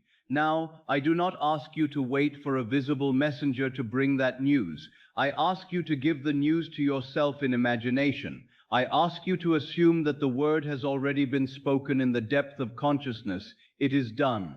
Then let the body respond. Let the body respond as though the burden has been lifted. Let the body respond as though the door is open. Let the body respond as though you are no longer begging life to remember you. Let the body respond as though nothing essential is missing. Relaxation is the posture of possession. If you were truly the one who already has it all, would you lie here with the same inward struggle? Would you twist the mind around the same old fears? Would you keep reaching into tomorrow, searching for the proof that you are complete? Would you hold your breath until the world gave you permission to rest? No, The one who has it all may still be quiet, may still be humble, may still be gentle, but he is not inwardly starving. His rest is not laziness. His rest is the confession of fulfillment. The world has taught men to confess lack by strain. They strain their speech, they strain their thoughts, they strain the body, they strain imagination itself, trying to make a thing happen. But strain often says, "It is not mine." Strain says, "It must be forced." Strain says the state is not enough. And if strain becomes your hidden assumption, then even your prayers may be filled with absence. Prayer, truly understood, is not begging. Prayer is the movement of consciousness into the state of the wish fulfilled. And if prayer is fulfilled, the body should begin to know rest. What would be the meaning of saying, "It is done," while the body still clings to the world as though nothing were done? Let the body agree with the prayer. Let the muscles say amen. Let the breath say amen. Let the face say amen. Let the hands say amen. Let sleep itself become the amen of the fulfilled state. The one who has it all does not grip the world. So tonight, release the world from your grip. You do not release it because you do not love life. You release it because life is not the source. Consciousness is the source. You release the outer condition because you have returned to the inner cause. You release the person, the money, the letter, the opportunity, the sign, the circumstance, because you no longer mistake the witness for the creator. You do not need to squeeze the witness, you need to occupy the state. Let the body stop reaching. Perhaps the hands are not physically reaching, but the mind has hands of its own. The mind reaches when it imagines what is absent. The mind reaches when it repeats the question, "What if it does not happen?" The mind reaches when it revisits the old conversation. The mind reaches when it looks for proof before it will accept the state. The mind reaches when it tries to arrange every person and every event before sleep. Let even those invisible hands open. Let the inner hands open. Let the desire no longer be held as something fragile and far away. Let the end become natural. Let the state become enough. Rest as though the answer has already been given. There is a softness that comes upon a man when he has ceased arguing with the promise. It is not excitement. It is deeper than excitement. It is deeper than excitement. Excitement may still contain the fear of loss, but this softness is quiet possession. It is the feeling of being at home in the end. It is as though the soul has stopped standing at the window, looking out at the road, wondering when the carriage will arrive, and has finally sat down beside the fire, knowing the matter is settled. Sit down inwardly tonight. Do not stand at the window of consciousness looking for your desire upon the road. Sit down in the fulfilled state. The one who waits at the window is still uncertain. The one who is seated within knows he belongs in the house. So sit down within. Let your own consciousness become the house of fulfillment.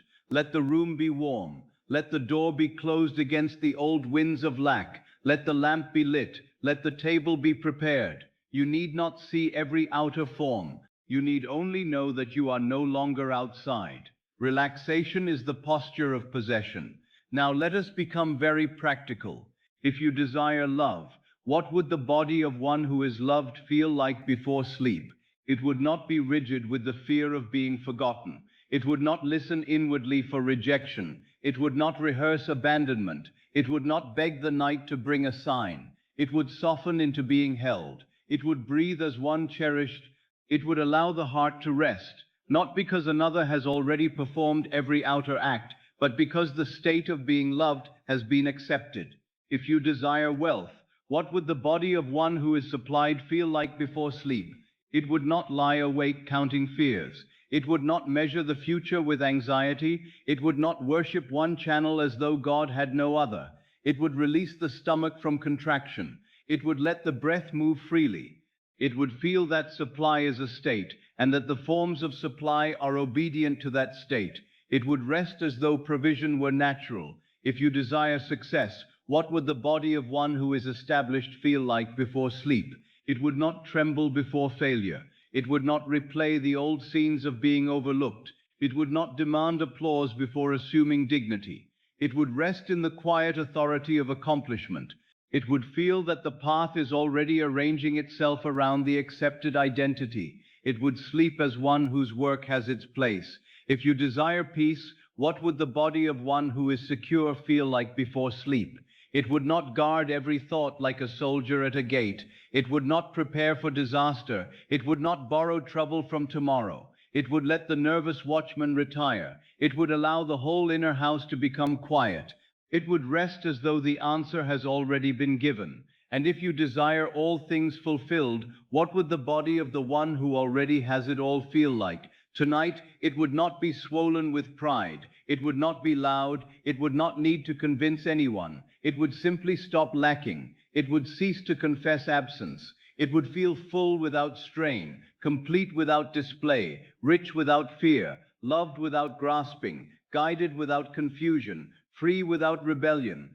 It would be the body of one who has entered a state where nothing essential is missing. Let the body stop reaching. Begin with the brow. Let it loosen. The brow has carried many questions, many calculations, many imagined conversations. Let it no longer serve as the altar of worry. Let the forehead become smooth in the inward knowledge. I do not solve my life by tension. I enter the state, and the state contains the solution. Let the eyes soften even behind closed lids. They have looked outward all day. They have searched the world for evidence. They have measured appearances. They have compared, examined, waited, and asked. Let them rest from the burden of proof. The eye is not the creator. The eye sees what consciousness has accepted. So let the eyes sink inward into the unseen. Let the mouth soften. The mouth has spoken words of fear, or held back words of longing, or formed silent arguments with the world. Let it rest now. You do not need to plead tonight. You do not need to explain the desire to life. The deep knows. The I am knows. The state is the language. Let the mouth become peaceful, as though the final word has been spoken. Let the throat soften. There may be many unspoken cries stored there, many sentences swallowed, many pleas never uttered. Let them dissolve into the deeper statement, I am fulfilled. Not because every human ear has heard you, but because consciousness hears itself. You need not force your voice into the world tonight. Let the inner word be enough. Let the shoulders fall. They have carried duties, memories, fears, and imagined futures. But the one who has it all does not carry the world upon his shoulders. He knows that the world is effect, not cause. He does not abandon responsibility. He abandons the false burden of believing he must force creation by strain. Let the shoulders release the old command, I must make it happen. Replace it with the quiet truth, I assume, and life gives witness. Let the chest soften. The chest often holds the ache of wanting, the ache of waiting, the ache of feeling separate from the good. Let it be told tonight that separation is ending in consciousness. Let the heart no longer lean forward, asking to be completed. Let it rest as though love is not far, supply is not far, peace is not far, fulfillment is not far. Let the chest receive the breath of possession. Let the stomach soften. Here man often stores the fear of tomorrow. Here the body tightens around uncertainty. But the one who has it all does not worship tomorrow as an enemy. He knows that tomorrow is born from the state accepted tonight. Let the stomach release its guard. Let it no longer prepare for lack. Let it no longer rehearse danger. Let it rest in the assumption that all is provided in the state. Let the hands soften. Hands are made to receive as well as to do, but when fear rules them, they grip, they hold, they close. Tonight, let the hands open, even slightly. Let them become symbols of receiving. You need not grasp what is yours in consciousness. You need not clutch at shadows. You need not hold life still. Open the hands inwardly and say without words, I receive from the state I occupy. Let the legs soften. They have carried you through the day, through tasks, through errands, through the visible world. But tonight you do not travel by foot. Tonight you travel by consciousness. You do not walk toward fulfillment. You enter fulfillment within. Let the legs rest from the road of chasing. The journey tonight is not across distance, it is into the state. Let the whole body become still, not the stillness of defeat, the stillness of acceptance, not the stillness of emptiness, the stillness of possession. Relaxation is the posture of possession. Now, as the body grows quieter, do not be alarmed if the mind tries to rise again. The old state may return with its familiar questions. It may say, but what if nothing changes? It may say, how can I rest when I do not yet see it? It may say, should I not worry a little more? Do not answer these questions with argument. Argument keeps you near the old state. Answer by relaxing more deeply into the new one. Let the body become your answer. Let peace answer doubt. Let release answer fear. Let the state answer the question. Rest as though the answer has already been given. This is not pretending that the outer world does not exist. It is placing the outer world in its proper order. The outer world exists as effect. Consciousness is cause. If you make effect first, you will remain tense, because effects change, delay, contradict, and pass away. But if you return to cause, you can rest. Cause is within you. Cause is I am. Cause is the state you accept. And when cause is changed, effect must follow. So let the body rest in cause. Do not rest because the mirror has already changed. Rest because you have changed the face. Do not rest because every road is visible. Rest because you have entered the state that contains the road. Do not rest because every person has agreed. Rest because consciousness has agreed. Do not rest because time has delivered every form. Rest because being comes before having. The one who has it all does not grip the world. If he has love, he does not grip love. If he has supply, he does not grip supply. If he has peace, he does not grip peace. What a man grips, he fears to lose. What a man possesses in consciousness, he can hold lightly. There is great power in holding lightly. The light hand is not empty, it is confident. It knows that possession is not maintained by panic. It knows that the state is greater than the object. It knows that what belongs to the state cannot be kept away from the one who remains faithful to it. Let your desire be held lightly tonight. Do not squeeze it with fear. Do not bind it with how and when. Do not smother it with anxious thought. Let it breathe in consciousness. Let it belong. A thing that belongs does not need to be dragged home. A son belongs in his father's house. A king belongs on his throne. A bird belongs to the sky. Your desire belongs to the state of the fulfilled self. Enter that state, and belonging begins. Let the body stop reaching. Reaching says, it is not here. Rest says, it is accepted. Reaching says, I am separate. Rest says, I am one with the state. Reaching says, the world must first give. Rest says, I have received in consciousness. Reaching says, I must make it happen. Rest says, the unseen is arranging its own expression. Tonight, practice rest as a creative act. This is difficult only because man has been taught that creation must be noisy. He imagines power as effort, pressure, force, and visible movement. But the greatest things are born silently. The seed grows in darkness. The child forms in secret. The dawn comes without shouting. The stars move without strain. And consciousness, when it accepts a state, begins to shape the world without the noise of human anxiety. Do not confuse noise with power. Do not confuse tension with faith. Do not confuse effort with assumption. Relaxation is the posture of possession. When the wish fulfilled is truly accepted, even faintly, it brings with it a taste of relief. Relief is a holy sign. It means you have stopped arguing with the end.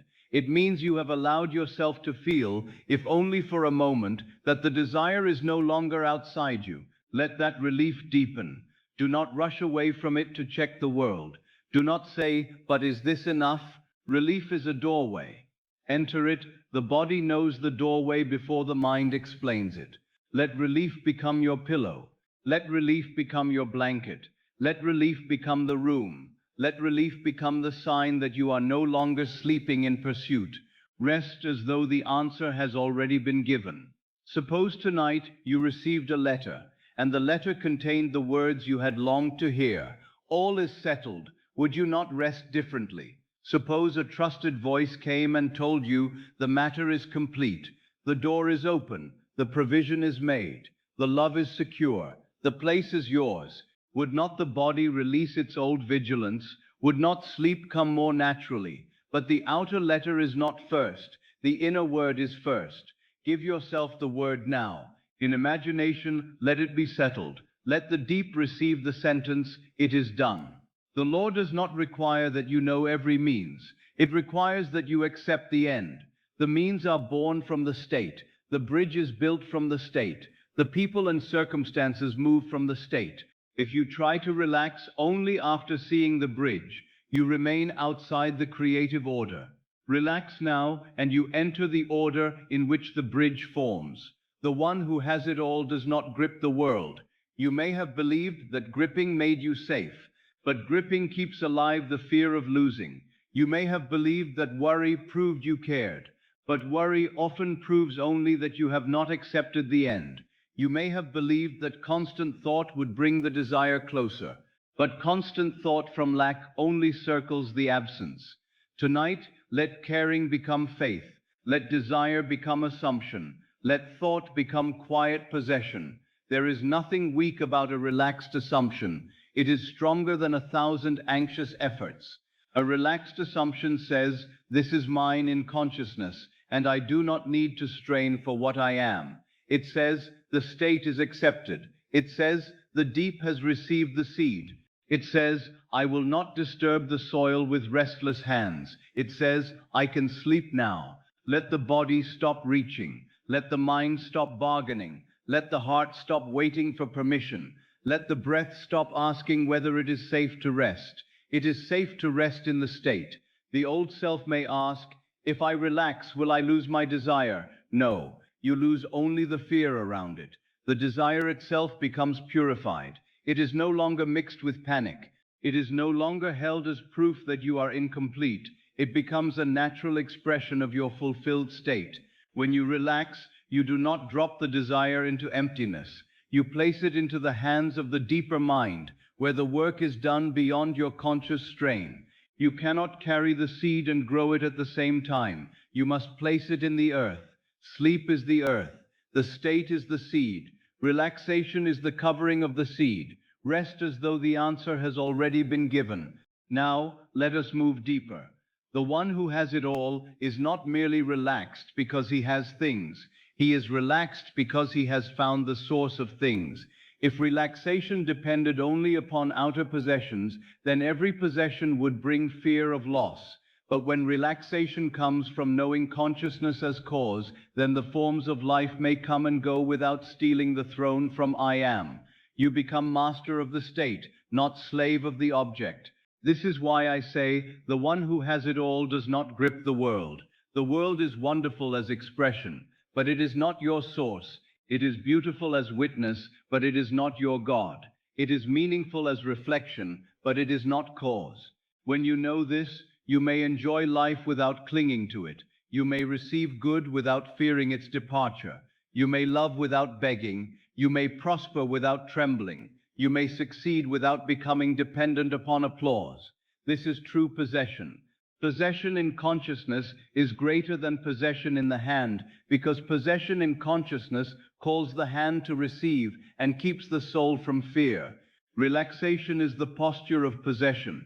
So as sleep approaches, do not try to convince yourself with many words. Let fewer words carry deeper meaning. It is done. I am fulfilled. I receive. I rest. Nothing is missing. I am the one. Let each phrase be followed by release. Speak inwardly, then relax. Speak inwardly, then soften. Speak inwardly, then let the body agree. I am fulfilled. Now soften. I am supplied. Now release. I am loved. Now rest. I am chosen. Now breathe. I am free. Now let go. I am the one who already has it all. Now sleep as that one.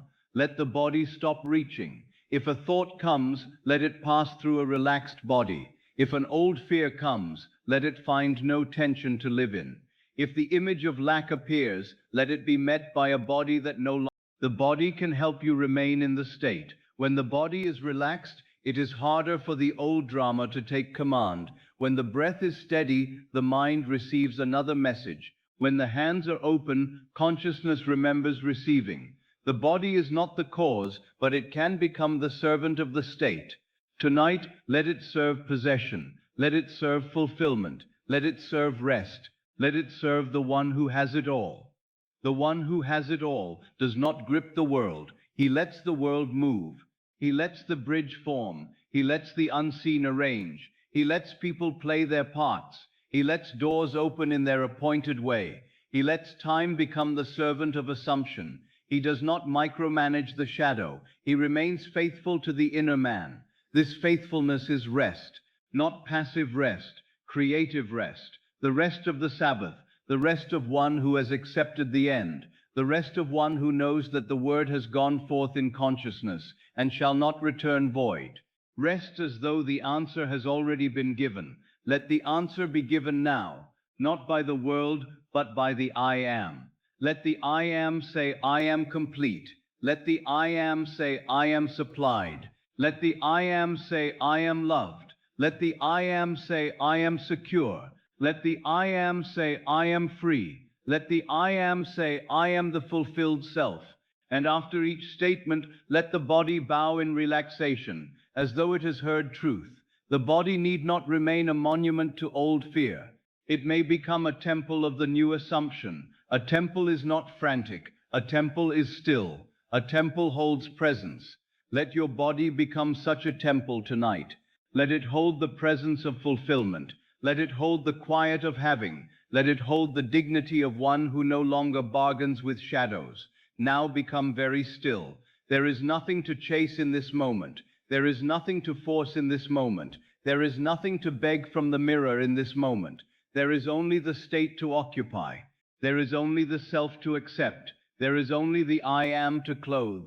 Relaxation is the posture of possession. Repeat it softly within, not as effort, but as remembrance. Relaxation is the posture of possession.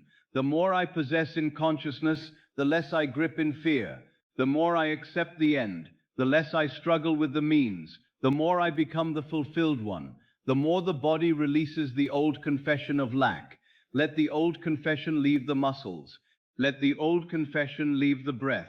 Let the old confession leave the heart. Let the old confession leave the mind. Let the old confession leave the night. You do not sleep as the one who is trying to get. You sleep as the one who has received. You do not sleep as the one who must run tomorrow. You sleep as the one who will be led. You do not sleep as the one who needs the world to complete him. You sleep as the one who is complete in consciousness, and therefore sees completion expressed. The one who has it all does not grip the world. Let the world go for tonight. It will still be there in the morning, but you will not meet it as the same self if you sleep in another state. Let the day go. Let the old reports go. Let the unfinished words go. Let the imagined obstacles go. Let the person, the letter, the sum, the decision, the path, the proof, the timing, all go back into the keeping of the law. Your work tonight is not to hold them. Your work is to be. Being is enough before sleep. Being is the seed. Being is the command. Being is the possession. Let the body stop reaching, and as it stops reaching, notice that the desire does not disappear. It becomes calmer, it becomes nearer, it becomes less like something you must chase, and more like something that belongs to the atmosphere of who you are. That is the transformation. The desire is no longer a distant star. It is the light in the room you have entered. Rest as though the answer has already been given. Rest as though the door has opened within. Rest as though the word is settled. Rest as though the seed is planted. Rest as though the bridge is forming. Rest as though the fulfilled self is not a dream, but your present state. There is no need to force sleep. Sleep will come as you stop forcing life. Sleep comes when the body trusts the bed. Fulfillment comes when consciousness trusts the state. Let the body trust. Let the mind trust. Let the heart trust. Let the old guard stand down. You are safe to release the chase. You are safe to rest from lack. You are safe to stop gripping. You are safe to be fulfilled now. Relaxation is the posture of possession. Now the breath becomes slow, not because you command it violently, but because the state has changed. The body becomes heavy, not with sorrow, but with surrender. The mind becomes quiet, not because there is nothing to create, but because creation has been placed in the deep. The heart becomes still, not because desire has died, but because desire has been accepted. The one who has it all does not grip the world. He rests, he receives, he allows, he knows. Let this be your state, let this be your body, let this be your night. Let the body stop reaching, let the world be released, let the state be accepted, let the answer be given within. And now, rest as though the answer has already been given. Rest as though it is done. Rest as the one who no longer chases. Rest as the one who no longer waits to be completed. Rest as the one who has entered possession. And let sleep take that truth into the deep. Now, as the body rests more deeply and the old habit of reaching begins to loosen its hand, I want you to understand another truth, one so tender and yet so liberating that if you receive it tonight, much of your inner hunger will begin to dissolve. The world does not give you completeness. It reflects the completeness you assume. Let that be heard slowly. The world does not give you completeness. It reflects the completeness you assume. Man has been taught to look outward for the missing piece of himself. He imagines that somewhere in the world there is a person who will finish him, a sum of money that will secure him, a success that will prove him, a word of approval that will crown him, a door that will open and finally make him whole. And so he goes through life with a hidden wound, believing that wholeness is elsewhere, believing that completion is delayed, believing that life must first bring him something before he may rest in the feeling of being complete. But if he refuses wholeness within, nothing outside can truly complete him. Nothing outside you can make you whole if you refuse wholeness within. A man may be loved by many and still feel unloved. A man may be surrounded by opportunity and still feel a man may hold money in his hand and still tremble as one who is poor. A man may receive praise and still feel unseen. A man may be given a place and still feel he does not belong. Why? Because the gift does not create the self. The self receives or rejects the gift according to the state it occupies. You are not completed by the gift. The gift follows the completed self. Let that sentence become a lamp in the quiet room of your mind. You are not completed by the gift. The gift follows the completed self. The world may hand you many things, but if you remain inwardly divided, if you remain in the state of lack, the gift will seem temporary, unsafe, uncertain, or undeserved. But if you assume completeness now, the gift comes as a witness to what you have accepted. It does not make you whole. It confirms the wholeness you dared to occupy before it appeared. Assume completeness now. Do not wait until every outer form is perfect. Do not wait until every word has been spoken.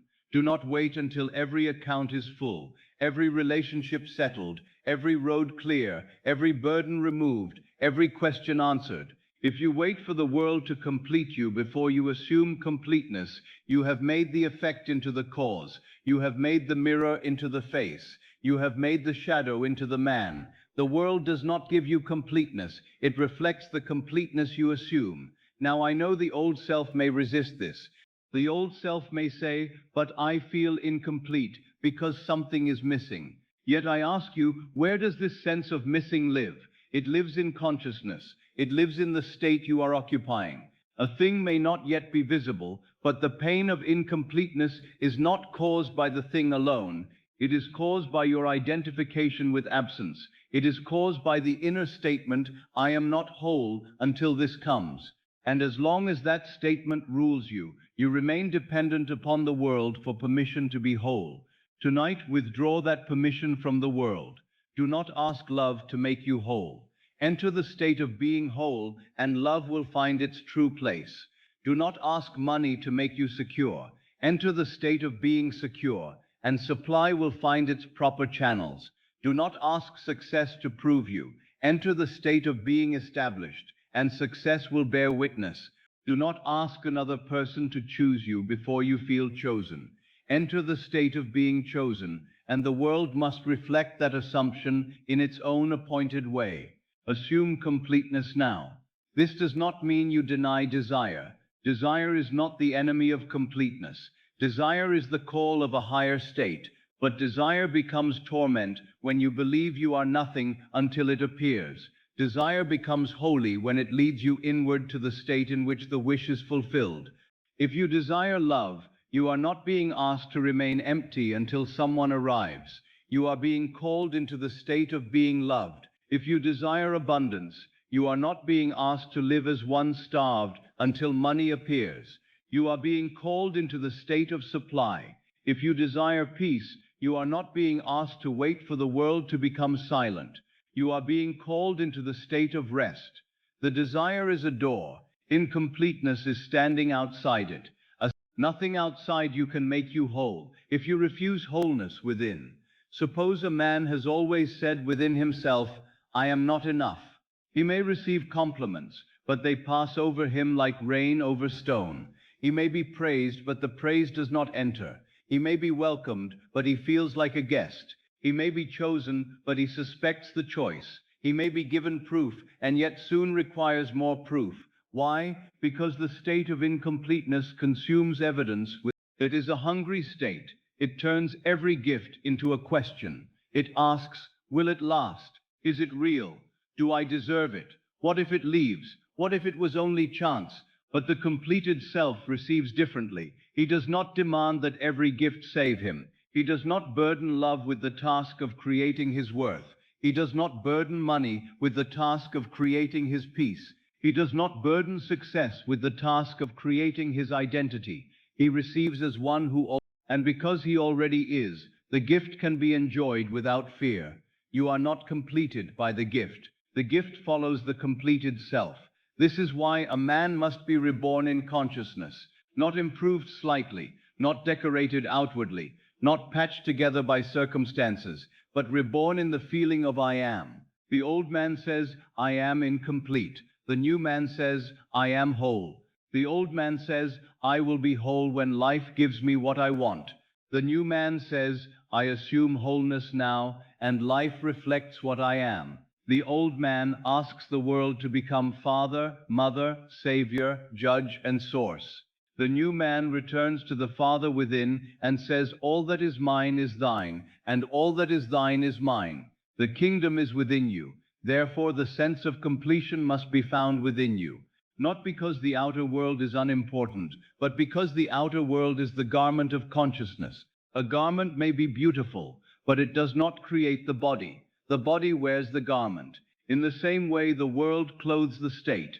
Change the state, and the clothing changes. The world does not give you completeness. It reflects the completeness you assume. Tonight, let us remove the false burden you have placed upon life. You have asked people to complete you. You have asked money to complete you. You have asked success to complete you. You have asked tomorrow to complete you. You have asked proof to complete you. And because no outer thing can truly complete the one who refuses wholeness within, you have often received signs and still felt unsatisfied. You have often seen movement and still feared loss. You have often had moments of comfort and still returned to hunger. The hunger was not for the thing alone. It was for the state of being whole. Assume completeness now. You may do it gently. You need not feel a grand wave of certainty at once. You need not convince every part of the old mind in one moment. Begin with a quiet inward consent. I am willing to feel whole before the world proves it. That is enough to begin. I am willing to stop calling myself incomplete. That is enough to begin. I am willing to sleep tonight as one who is not missing from himself. That is enough to begin. Let the phrase be simple. I am complete. Not I will be complete. Not I hope to become complete. Not one day when all things are arranged, I shall be complete. I am complete. Now let the body hear it. I am complete. Let the breath receive it. I am complete. Let the heart stop leaning forward for a moment. I am complete. Let the mind stop searching the horizon. I am complete. This is not arrogance. It is truth accepted in consciousness. You are not saying that there is no desire left to express. You are saying that your being is not deficient. But you are not saying that outer blessings will not come. You are saying that they come to a completed self, not to create one. You are not completed by the gift. The gift follows the completed self. Think of a cup. If a cup were cracked at the bottom, you could pour into it again and again, and it would never feel full.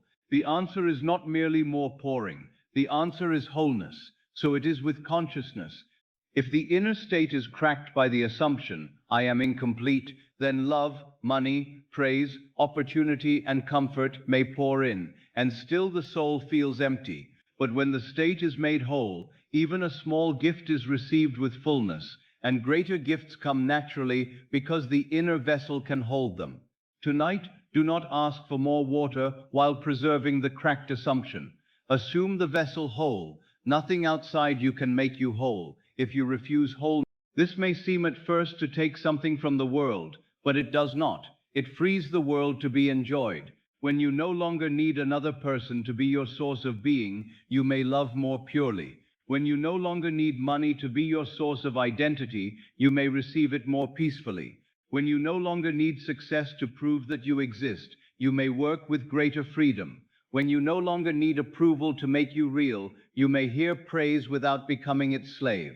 Completion within does not reject the outer gift. It gives the outer gift its rightful place. The gift becomes witness. The state remains source. The world does not give you completeness. It reflects the completeness you assume. Now let the night carry this into the deep. Perhaps today you looked at some part of your life and felt unfinished. Perhaps you thought, when this changes, I will finally be at peace. Perhaps you thought, when I am chosen, I will finally be enough. Perhaps you thought, when the money arrives, I will finally feel safe. Perhaps you thought, when success is visible, I will finally believe in myself. These thoughts are understandable, but they are also the chains of the old order. Tonight, break the order. Do not say, when this changes, I will be complete. Say, I am complete, and this changes. Do not say, when they choose me, I will be chosen. Say, I am chosen, and the world reflects it. Do not say, when money appears, I will be supplied. Say, I am supplied, and money finds its way. Do not say, when life approves, I will rest. Say, I rest now, and life gives witness. Assume completeness now. The completed self is not one without desires. It is one who desires from fullness rather than emptiness. Desire from emptiness says, I must have this to become whole. Desire from fullness says this. Desire from emptiness begs. Desire from fullness receives. Desire from emptiness strains. Desire from fullness imagines and rests. Desire from emptiness places the good far away. Desire from fullness recognizes it as included in the state. This is a subtle change, but it changes everything. If you want love from emptiness, you may frighten love with your need. If you want love from fullness, you allow love to meet you as an equal witness to your. If you want money from emptiness, every coin becomes a test of your worth. If you want money from fullness, money becomes one of the natural garments of supply. If you want success from emptiness, applause becomes a chain. If you want success from fullness, success becomes service, expression, and witness. The world does not give you completeness. It reflects the completeness you assume. Let the old hunger be seen without judgment. It was only a state. You wore it because you did not yet know another. You waited for completion from the world because you had forgotten the creative order. You asked outer things to do what only consciousness can do. You asked the mirror to give you a face. You asked the shadow to create the body. Now you know, and knowing is freedom. The world is not your enemy. It has reflected faithfully. If it has shown incompleteness, then it has shown a state once occupied. Do not condemn the reflection. Use it as a reminder to change the state. If the world shows you waiting, assume completion. If the world shows you lack, assume supply. If the world shows you loneliness, assume being loved. If the world shows you confusion, assume guidance. If the world shows you uncertainty, assume security. Assume completeness now. Let the body become a lesson in wholeness. When you feel incomplete, the body reaches, it leans into the future, it breaks. But when you assume completeness, the body begins to gather itself into the present. It no longer abandons itself to tomorrow. It no longer spreads its life across imagined conditions. It returns home. Let the body come home tonight. Let the breath come home. Let the heart come home. Let the mind come home. Let the I am come home to itself. You do not need to travel through the world to find your missing half. You need to stop declaring yourself divided. The world may bring beautiful companions, right opportunities, abundant supply, noble success, and deep peace. But these are not fragments of your soul scattered outside you. They are expressions of states. They come naturally when the state is occupied. Nothing outside you can make you whole if you refuse wholeness within. This truth may feel strange because men have been trained in longing. They have been taught to make shrines of absence. They have been taught to speak of what is missing with devotion.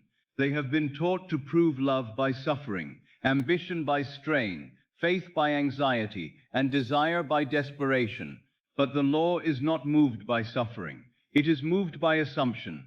Consciousness does not ask how much you have ached. It asks what you now accept yourself to be. So tonight, let the ache become an entrance. Let the longing become a doorway. Let the desire lead you not into more. You are not completed by the gift. The gift follows the completed self.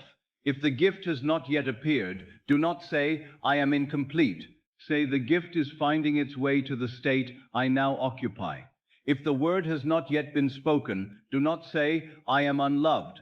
Say, love is finding its voice in my world. If the money has not yet arrived, do not say, I am unsafe.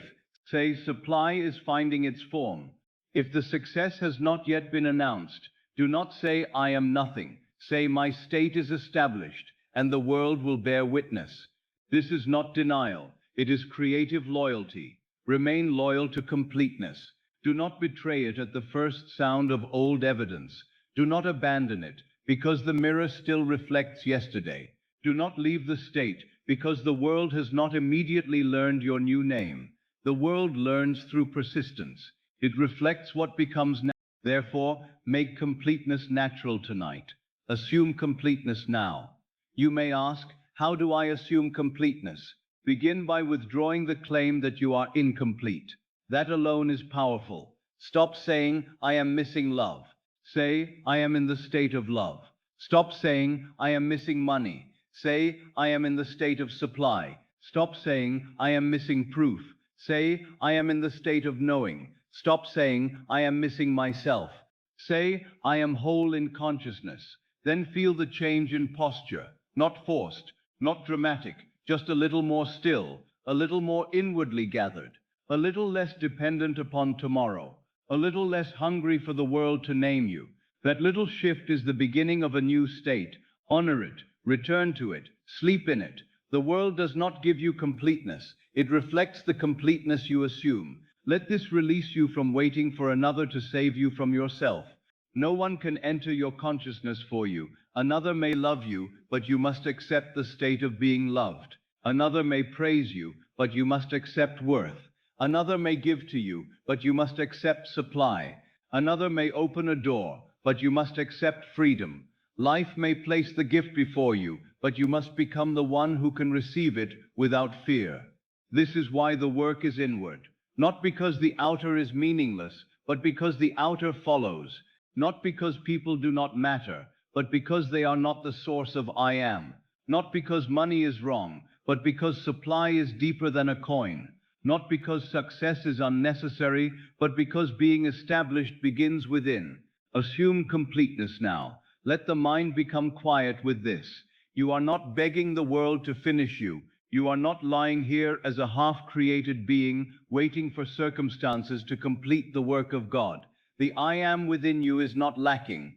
The state you choose may be lack, but the I am itself is whole. Therefore you return to I am, and clothe it in completion. I am complete. I am whole. I am fulfilled. I am supplied. I am loved. I am chosen.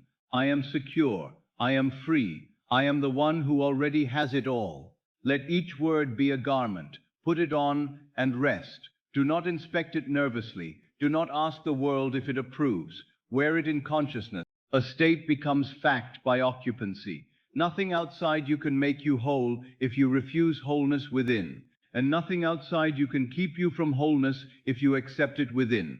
Let that also be heard. Nothing outside you can keep you from wholeness if you accept it within. No old fact, no delay, no silence, no memory, no condition has the final authority over the state you now choose. The world may suggest incompleteness, but it cannot force you to identify. It may present an old shadow, but it cannot make you worship it. You may turn inward and assume the completed self. You are not completed by the gift. The gift follows the completed self. Therefore tonight, become the completed self before the gift appears. Let love come to the one who is already loved. Let money come to the one who is already supplied. Let success come to the one who is already established. Let peace come to the one who already rests. Let freedom come to the one who has released the inner chain. Let all things come to the state that contains them. Do not chase completeness through the corridors of the world. Enter it in the chamber of consciousness. The chamber is open now. The night is quiet enough now. The body is still enough now. The old hunger is tired enough now. Enter the completeness you have sought. Enter the fullness that does not wait for form. Enter the fulfilled self, who no longer begs the world to finish him. The world does not give you completeness. It reflects the completeness you assume. Now let this become less like teaching and more like sleep. You are complete before the proof. You are whole before the gift. You are fulfilled before the mirror changes. You are supplied before the channel appears. You are loved before the voice speaks. You are chosen before the sign is seen. You are secure before tomorrow arrives. The state is first. The witness follows. The self is first. The world follows. Completeness is assumed. The gift follows. Rest in this order. Rest in the divine order. Rest in the reversal of the old habit. You do not wait to be finished. You sleep as one already whole. You do not wait to be completed by life. You let life reflect the completion you accept tonight. Assume completeness now, softly now. I am complete, I am whole, I am not half of myself.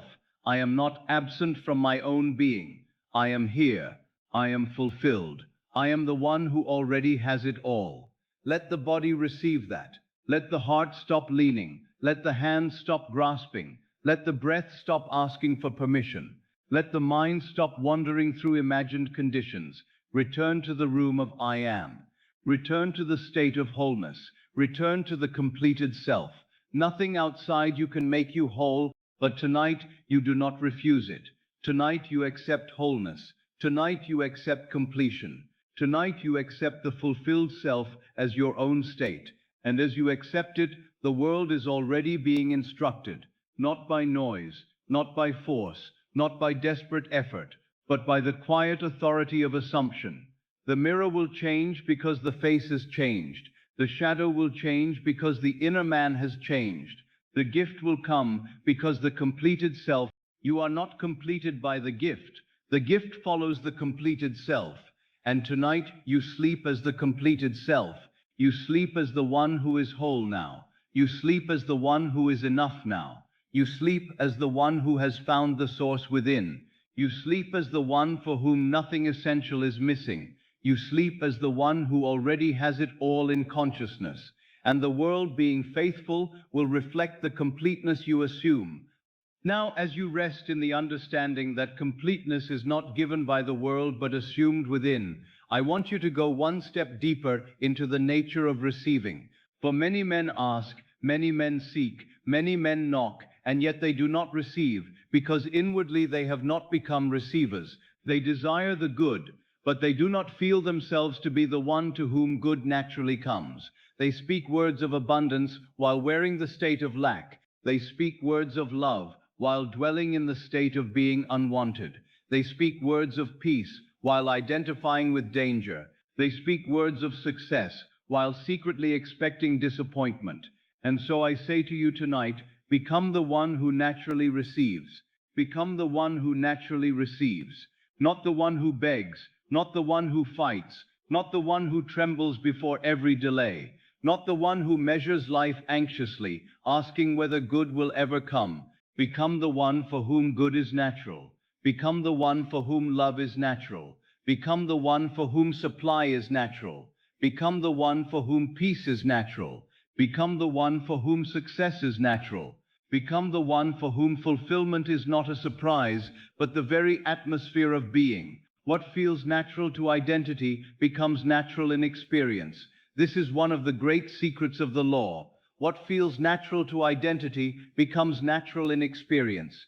If lack feels natural to you, you may receive and still expect to lose. If rejection feels natural to you, you may be welcomed and still look for the sign that you are not truly wanted. If delay feels natural to you, you may stand before an open door and still feel that it is too soon, too good, too uncertain, too far.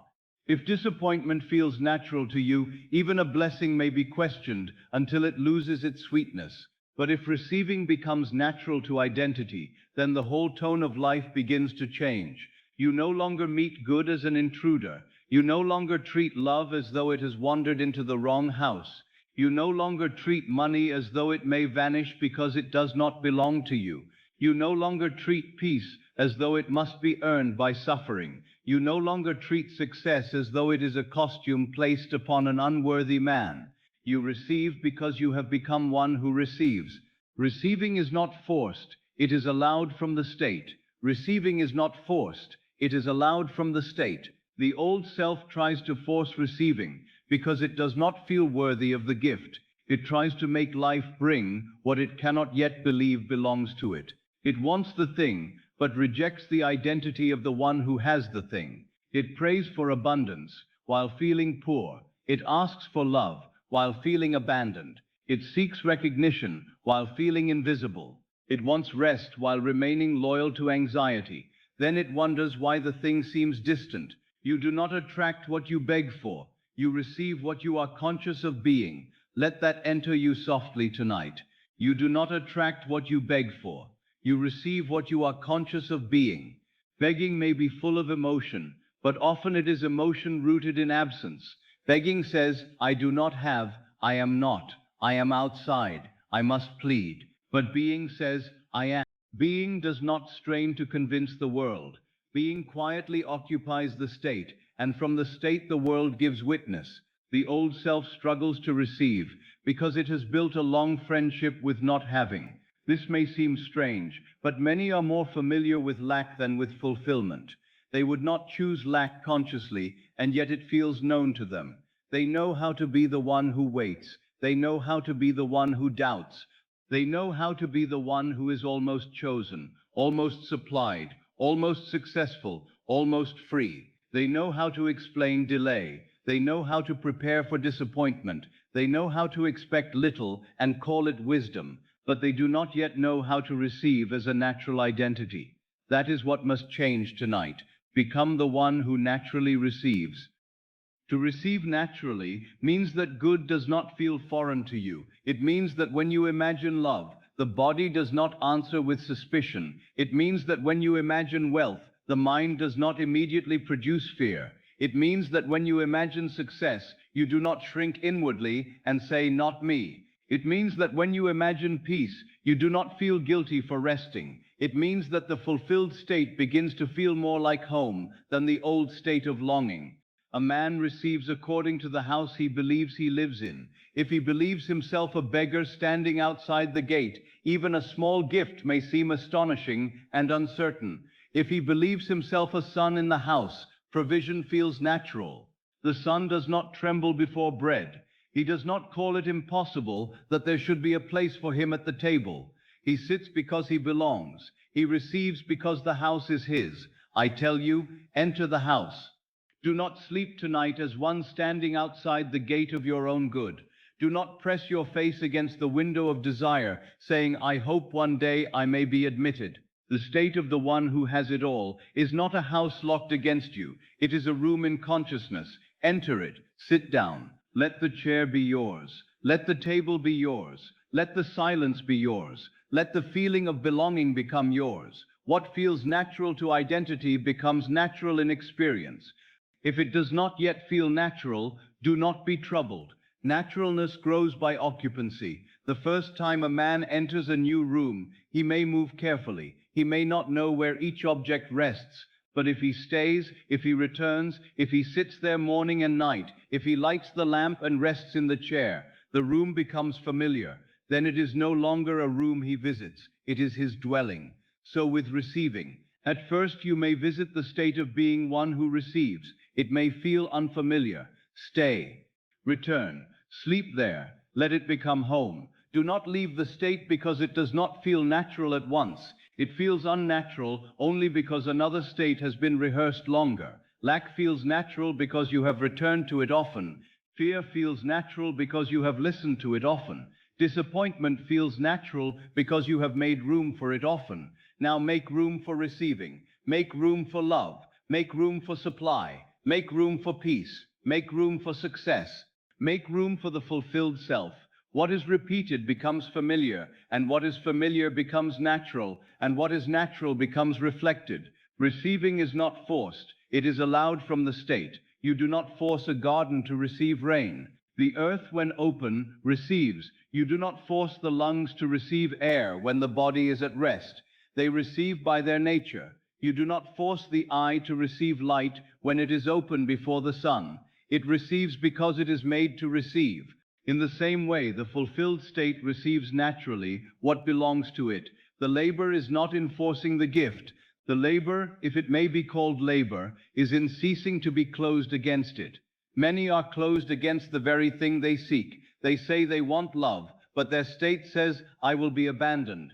They say they want money, but their state says, there will never be enough. They say they want success, but their state says, I am not one of those who rises. They say they want peace, but their state says danger is near. The lips ask, but the identity refuses. And identity is the deeper prayer. Tonight, let identity ask correctly, not by pleading, by being. Let the I am say, I am one who receives. Let the I am say, good comes to me naturally. Let the I am say, I am open to the blessings of the fulfilled state. Let the I am say, I no longer reject what belongs to me. Let the I am say, receiving is natural to who I am. You do not attract what you beg for. You receive what you are conscious of being. Now consider the state of unworthiness. It is a thief that often hides under the garments of humility. A man may say, I do not deserve such good, and think himself noble. But if he persists in that state, he refuses the Father's house. He calls himself unfit for the very good that consciousness is capable of expressing through him. True humility is not the denial of good. True humility is the acceptance that the source is within, that I am is the operant power, and that the gifts of life are not earned by begging, but received by assuming the state that corresponds to them. Do not call yourself unworthy tonight. That is only another state. Do not call yourself forgotten. That is only another state. Do not call yourself unlucky. That is only another state. Do not call yourself delayed. That is only another state. Do not call yourself delayed. That is only call yourself the one who receives. Become the one who naturally receives. There is a calm expectancy that belongs to this state. It is not loud. It does not strain. It does not stand at the door with clenched fists, demanding that life obey. It is more like the expectancy of morning. No one lies awake in terror, wondering whether dawn has lost its way. The night deepens, and morning comes. There is order. There is law. So with the state accepted in consciousness, you need not tremble over whether it will find expression. If the state is accepted and made natural, its dawn will come. Let receiving become as natural as morning. Let love come as morning. Let supply come as morning. Let peace come as morning. Let success come as morning. Let the fulfilled life come as morning. Not because you have forced it, but because you have entered the state in which it belongs. What feels natural to identity becomes natural in experience. The old identity may say, I am used to struggling. Then the world provides struggle, not as punishment, but as reflection. It may say, things never come easily to me. Then life seems to move through difficulty. It may say, I always have to fight to be chosen. Then the world appears as a field of contest. It may say, money leaves me. Then supply seems unstable. These are not truths about the universe. They are states worn so long they have been mistaken for fact.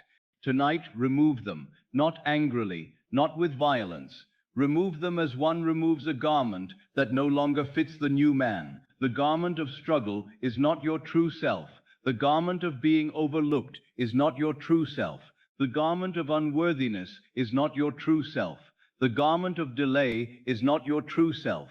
Put on the garment of receiving. Receiving is not forced, it is allowed from the state. To allow does not mean to sit in emptiness, hoping something may happen. To allow means to agree inwardly that the good belongs to you. It means to stop placing your own imagined barriers before the gift. It means to cease saying, "This cannot be mine." It means to let the desire come home in consciousness. It means to let the body feel, even before proof, that good is permitted here. Say inwardly, "Good is permitted here." Let the body hear it. Good is permitted here. Love is permitted here. Money is permitted here. Peace is permitted here.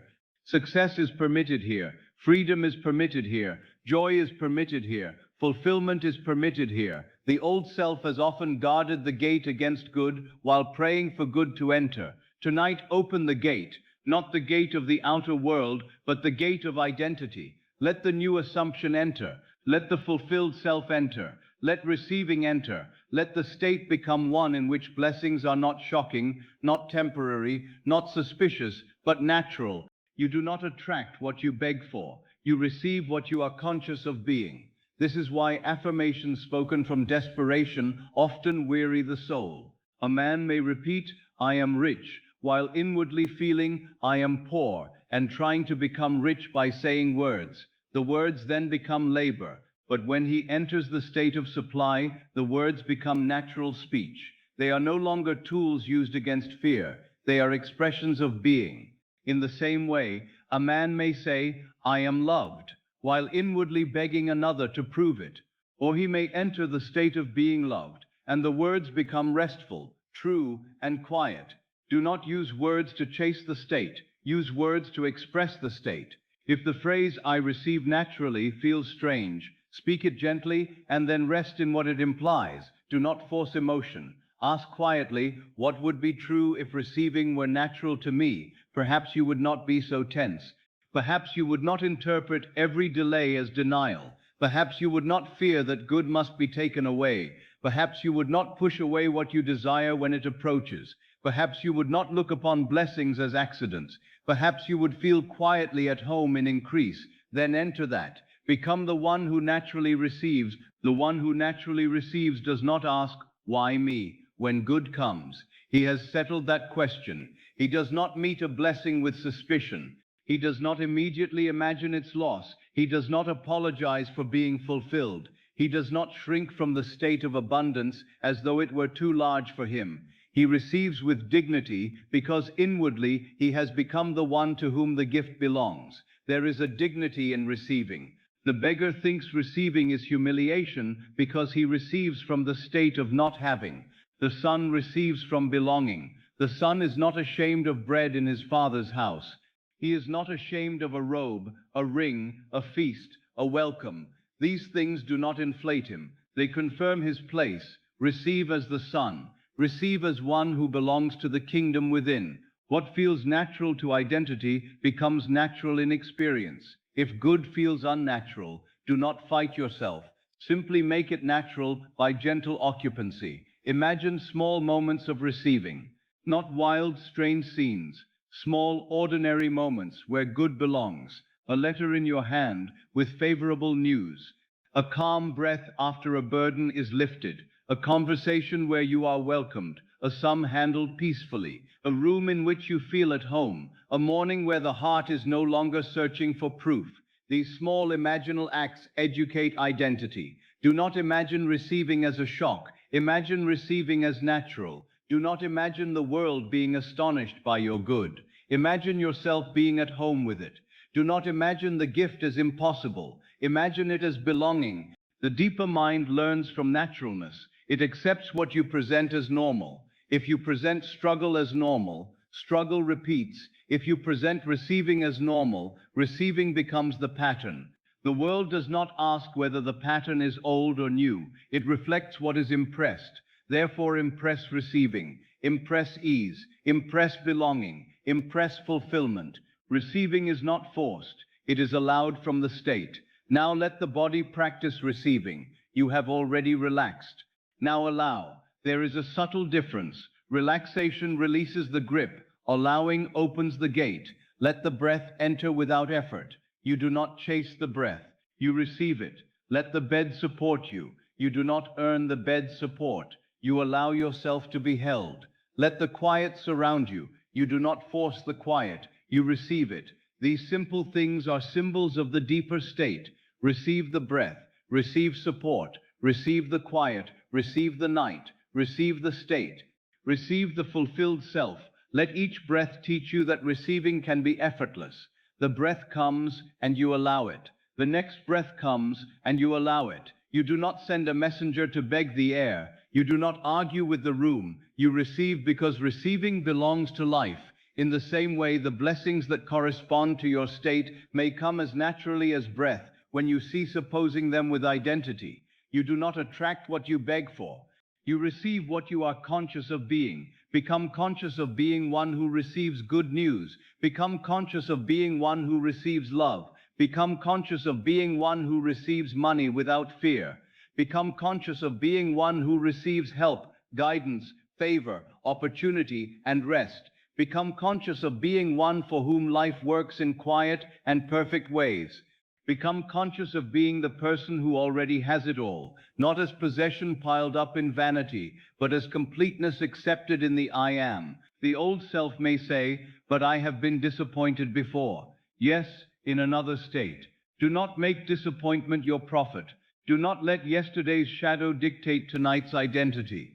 Disappointment is an experience, but it is not God. Delay is an appearance, but it is not law. Rejection is a memory, but it is not your name. Lack is a state, but it is not your destiny unless you continue to occupy it. Leave the old prophet. Enter the new identity. Become the one who naturally receives. If the memory of disappointment returns, do not wrestle it. Say inwardly, "That belonged to an old state. I now receive from the state of fulfillment." If the fear of losing returns, say, "That belonged to an old state. I now receive what is natural to me." If the thought of unworthiness returns, say, "That belonged to an old state. I now accept being chosen, supplied, loved, and free." Then rest. The state is changed by returning. Return gently, return often, return before sleep. What feels natural to identity becomes natural in experience. Let receiving become natural in the tone of your inner voice. The old voice says, "It will not happen." The new voice says, "It belongs to my state." The old voice says, "I must force it." The new voice says, "Receiving is allowed from the state." The old voice says, "I am always waiting." The new voice says, "I am the one for whom good arrives." The old voice says, "This is too much for me." The new voice says, "It is natural for the fulfilled self." Speak inwardly from the new voice tonight. Do not be theatrical. Be natural. The deepest changes are often made in the simple tone with which a man speaks to himself. If his inner voice trembles with lack, the world hears lack. If his inner voice rests in fulfillment, the world hears fulfillment. The world listens to the assumptions spoken in the secret chamber. Let the secret chamber say, "I receive naturally." Let it say, "Good comes to me in rightful ways." Let it say, "I am not closed to my blessing." Let it say, "I allow what belongs to the fulfilled state." Let it say, "I am the one who receives." Receiving is not forced. It is allowed from the state. You do not need to know every channel. The state knows its channels. You do not need to know every person. The state knows its witnesses. You do not need to arrange every circumstance. The state arranges its own correspondence. Your task tonight is not to chase the how. Your task is to become the one who can receive without fear when the how appears. There are men who ask for doors and then stand frozen when doors open. They ask for love and then distrust it. They ask for abundance and then fear it. They ask for opportunity and then feel unworthy of walking through it. Why? Because the identity was not prepared to receive. Tonight, prepare identity. Become inwardly the natural receiver of the very good you have desired. Let it not be strange to be loved. Let it not be strange to be supplied. Let it not be strange to be at peace. Let it not be strange to be chosen. Let it not be strange to have it all in consciousness. You do not attract what you beg for. You receive what you are conscious of being. Be conscious of being fulfilled. Be conscious of being one who is met by good. Be conscious of being one whose needs are answered. Be conscious of being one whose life rearranges itself in beautiful order. Be conscious of being one who is no longer fighting the gift. Be conscious of being one who says yes inwardly, yes to love, yes to supply, yes to peace, yes to success, yes to freedom, yes to guidance, yes to the fulfilled self, yes to receiving. The old self may say no while pretending to say yes. It says no through fear. It says no through suspicion. It says no through unworthiness. It says no through expecting disappointment. It says no through clinging to the story that nothing good lasts. Tonight, let the new self say yes more deeply than fear has said no. Become the one who naturally receives. Let the nervous system of the old state grow quiet. Let the body no longer prepare to reject the blessing. Let the heart no longer ask whether it is safe to receive. Let the mind no longer search for the hidden loss inside the gift. There is no betrayal in receiving good. There is no shame in fulfillment. There is no virtue in refusing what consciousness has accepted.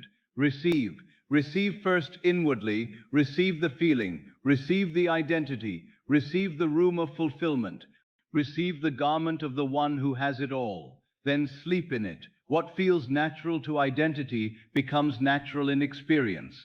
Tonight, make it natural by making it ordinary. Do not make receiving a rare miracle. Make it the atmosphere of your life. It is natural that I receive. It is natural that I am loved. It is natural that I am supplied.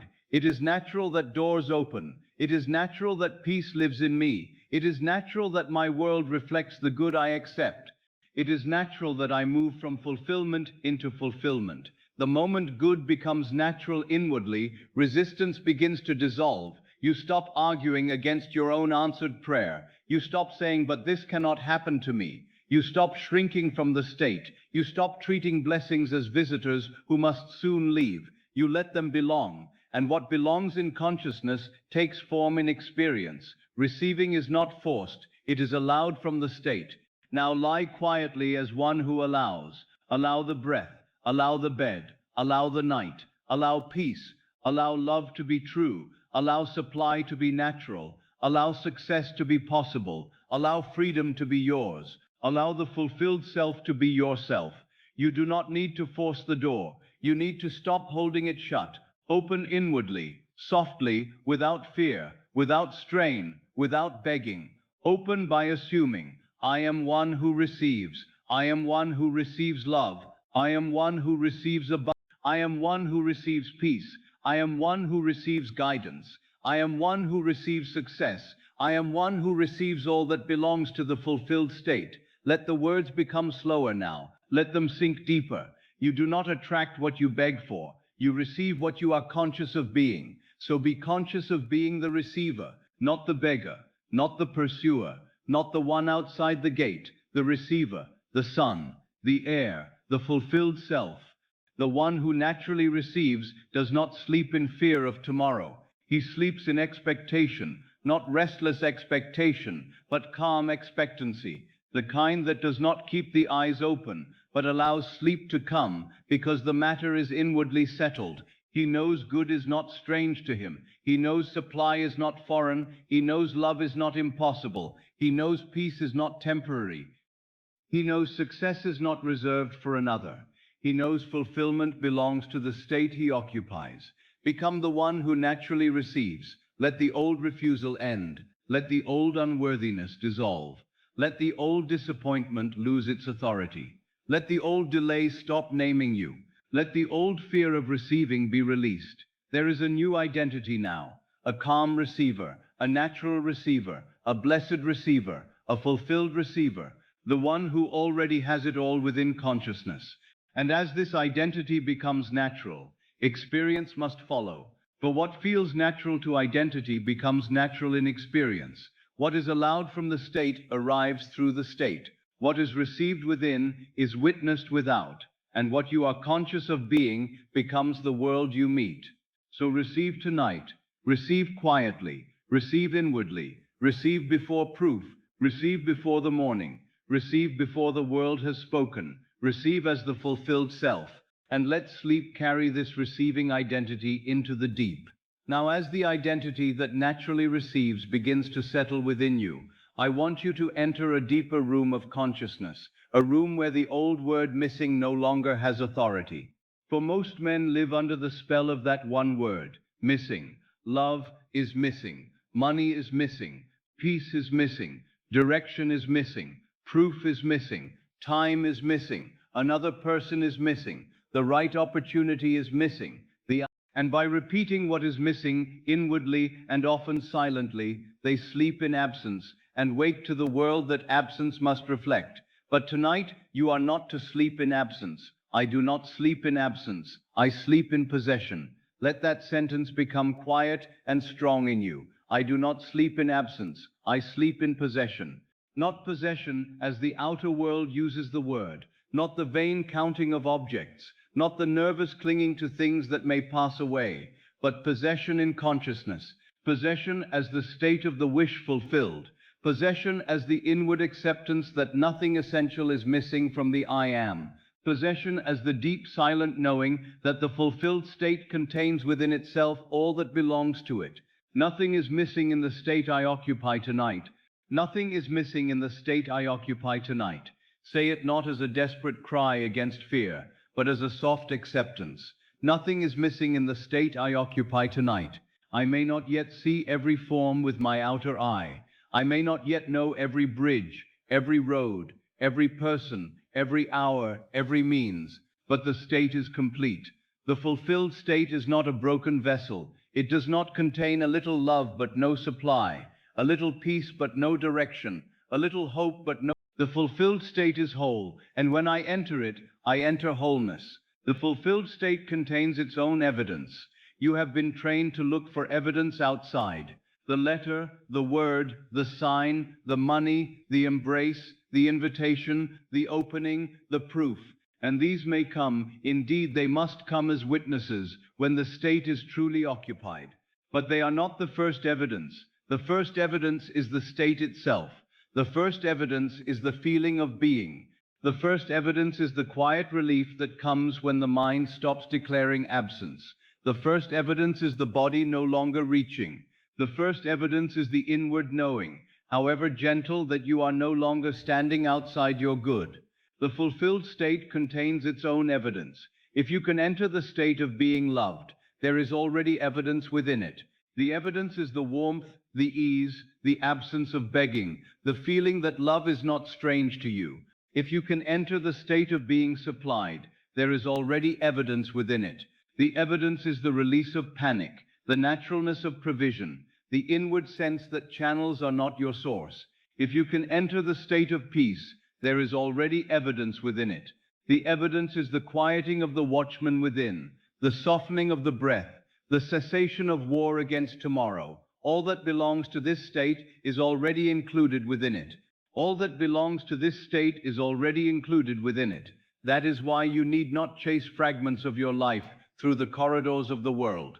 Enter the state that contains them.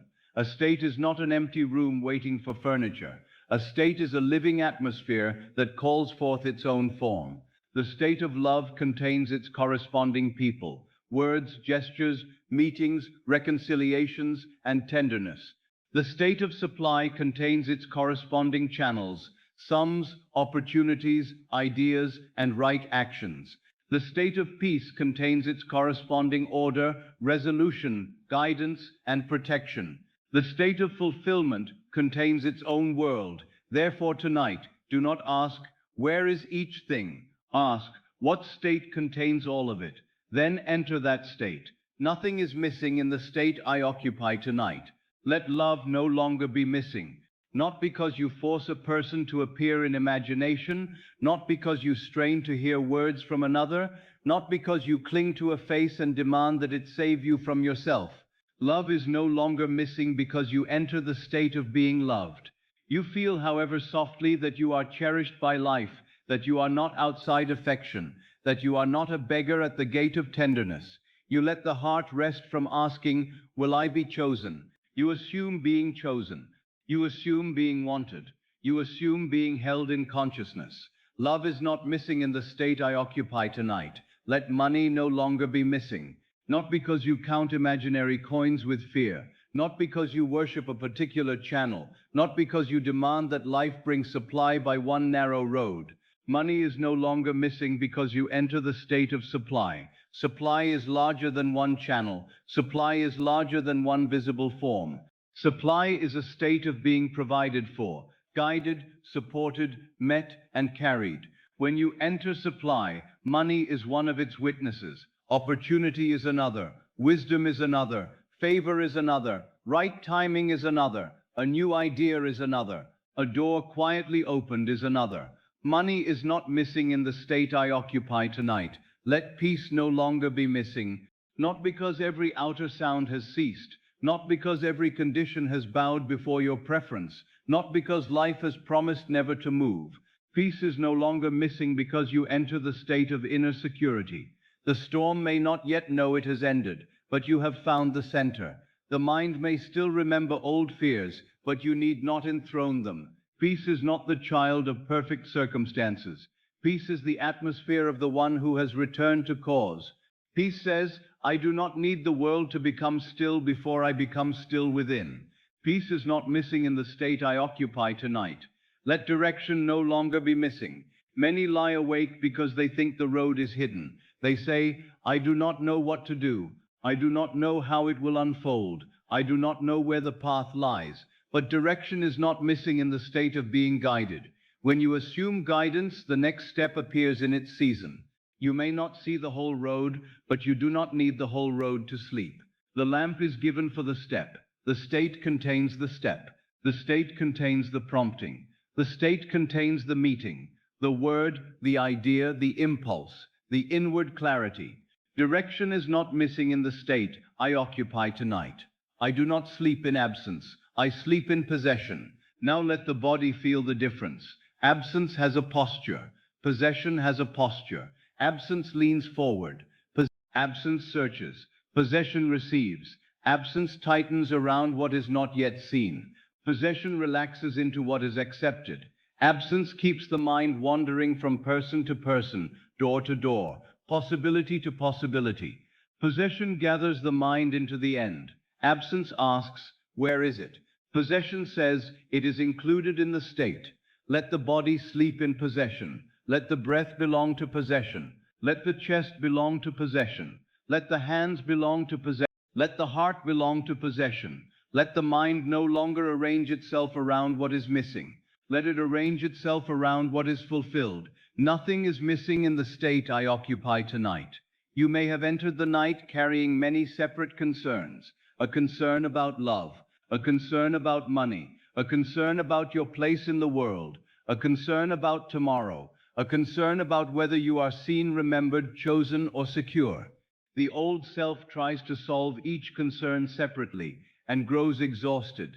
It tries to pull one thread of life, then another, until the whole mind becomes tangled. But the fulfilled self does not begin with the threads. It begins with the state. The state gathers the threads. When you enter the state of completeness, the concerns begin to lose their separate tyranny. Love is included. Supply is included. Peace is included. Direction is included. Success is included. Freedom is included, not as isolated prizes chased by a frightened self, but as natural expressions of the state you occupy. You do not need to carry each desire in your hands tonight. Let the state carry them. All that belongs to this state is already included within it. Imagine a tree in the seed. The branches are not visible, yet they are included. The leaves are not visible, yet they are included. The shade, the fruit, the height, the form, all are hidden within the seed.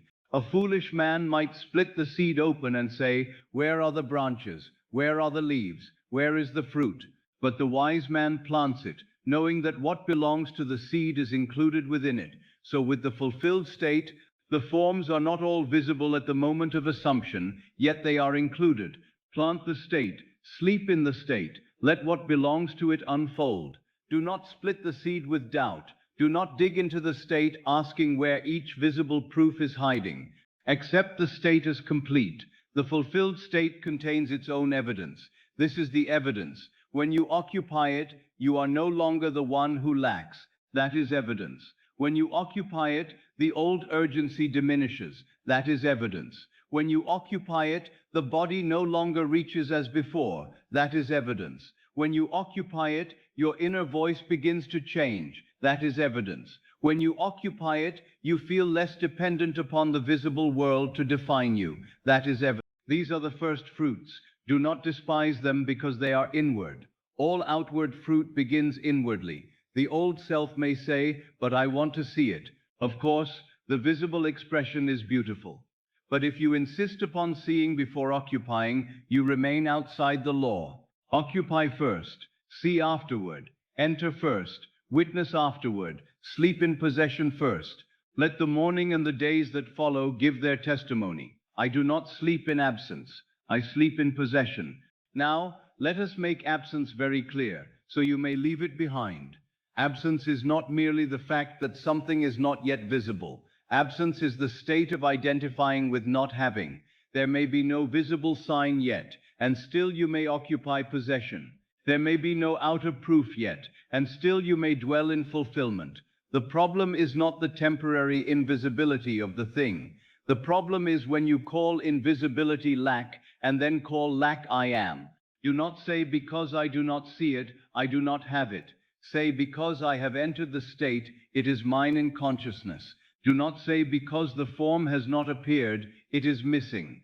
Say, "All that belongs to this state is already included within it." Do not say, "Because the world is silent, nothing is happening." Say, "The fulfilled state contains its own evidence. Nothing is missing in the state I occupy tonight." Let this sentence be the room in which you sleep.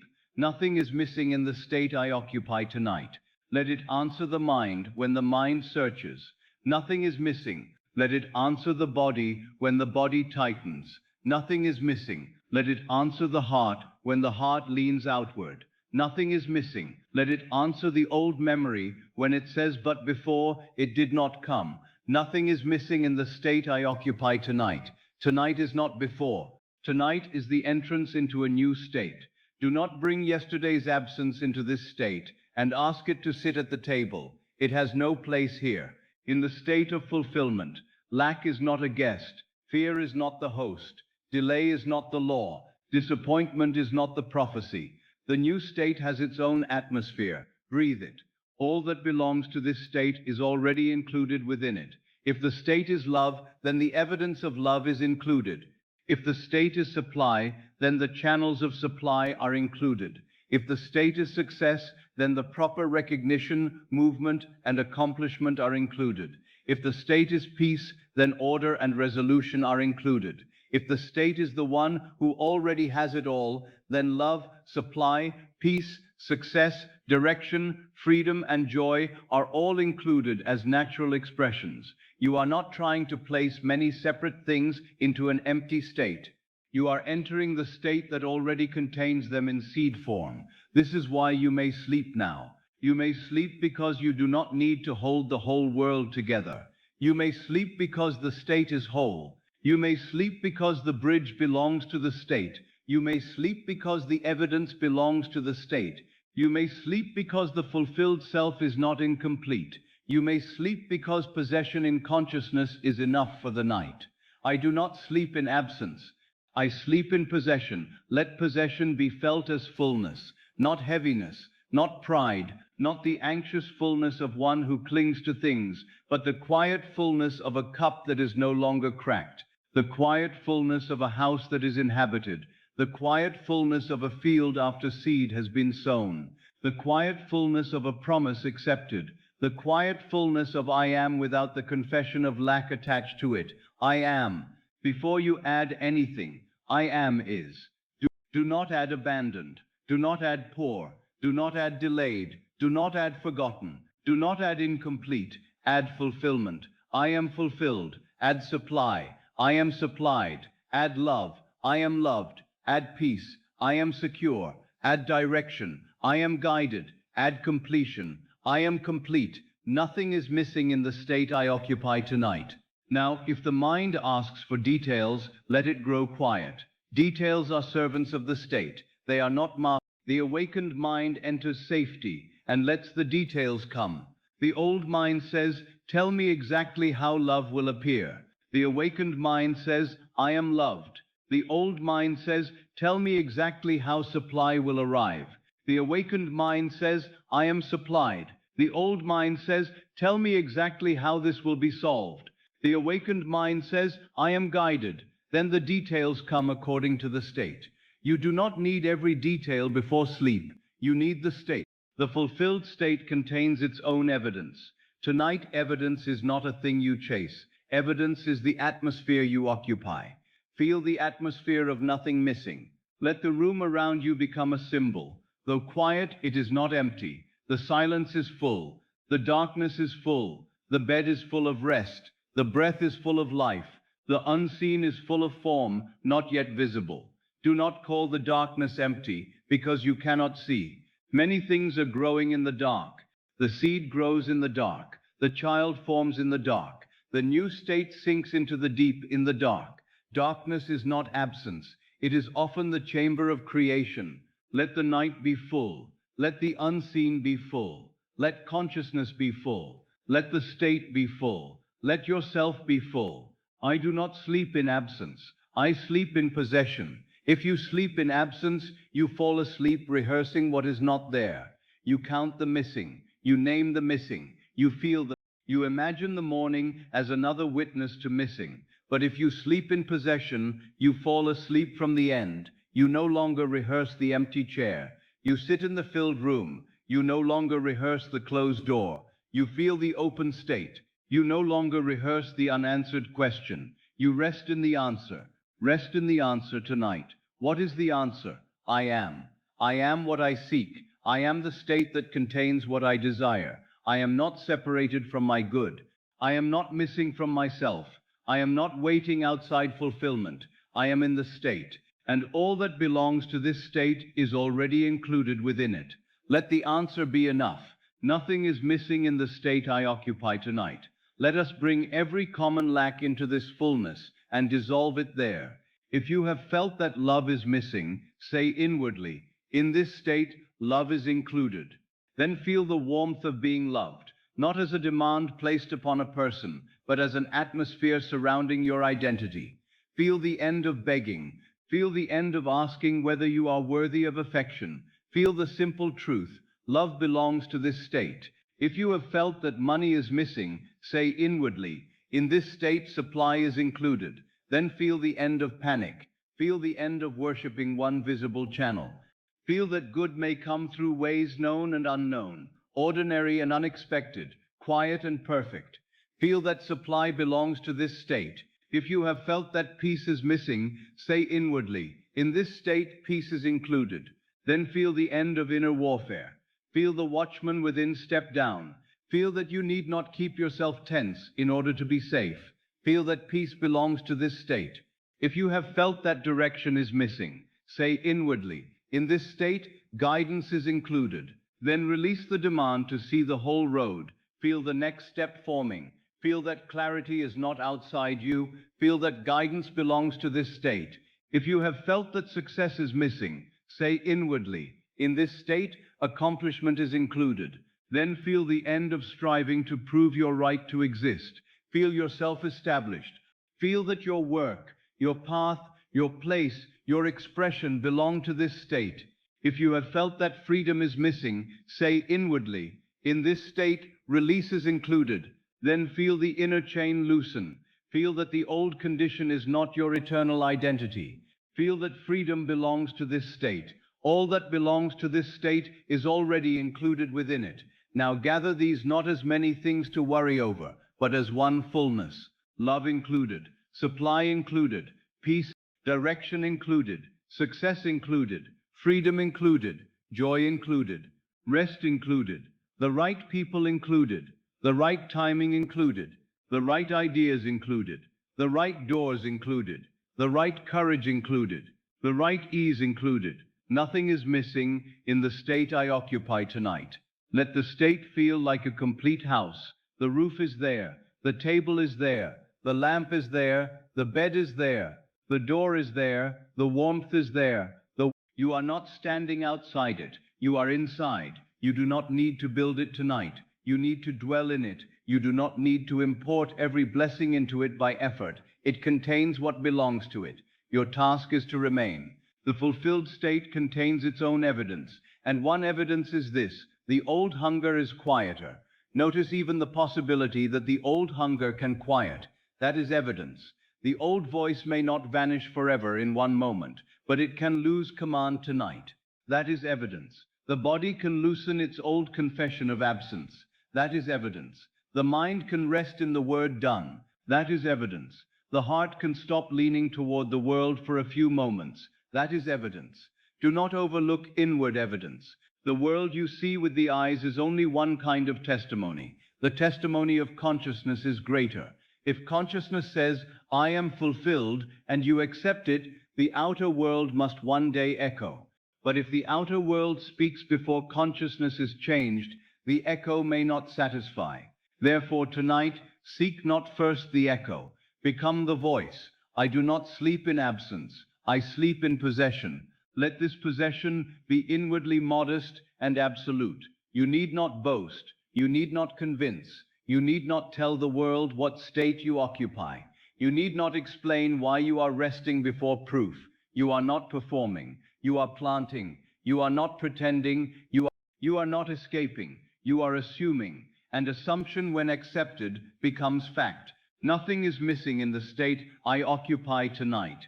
Repeat it like a lullaby for the deeper mind. Nothing is missing in the state I occupy tonight. Nothing is missing in the state I occupy tonight. Love is not missing. Supply is not missing. Peace is not missing. Direction is not missing. Success is not missing. Freedom is not missing. The bridge is not missing. The answer is not missing. The fulfilled state is whole. And if the fulfilled state is whole, then I may sleep whole. If the fulfilled state contains its evidence, then I need not search the shadows tonight. If all that belongs to this state is included within it, then I need not carry the burden of separate concerns. I may enter, I may rest, I may sleep. Let the breath slow with this recognition. Each breath in, receive fullness. Each breath out, release absence. Inwardly, receive love. Release the thought that love is missing. Receive supply. Release the thought that money is missing. Receive peace. Release the thought that safety is missing.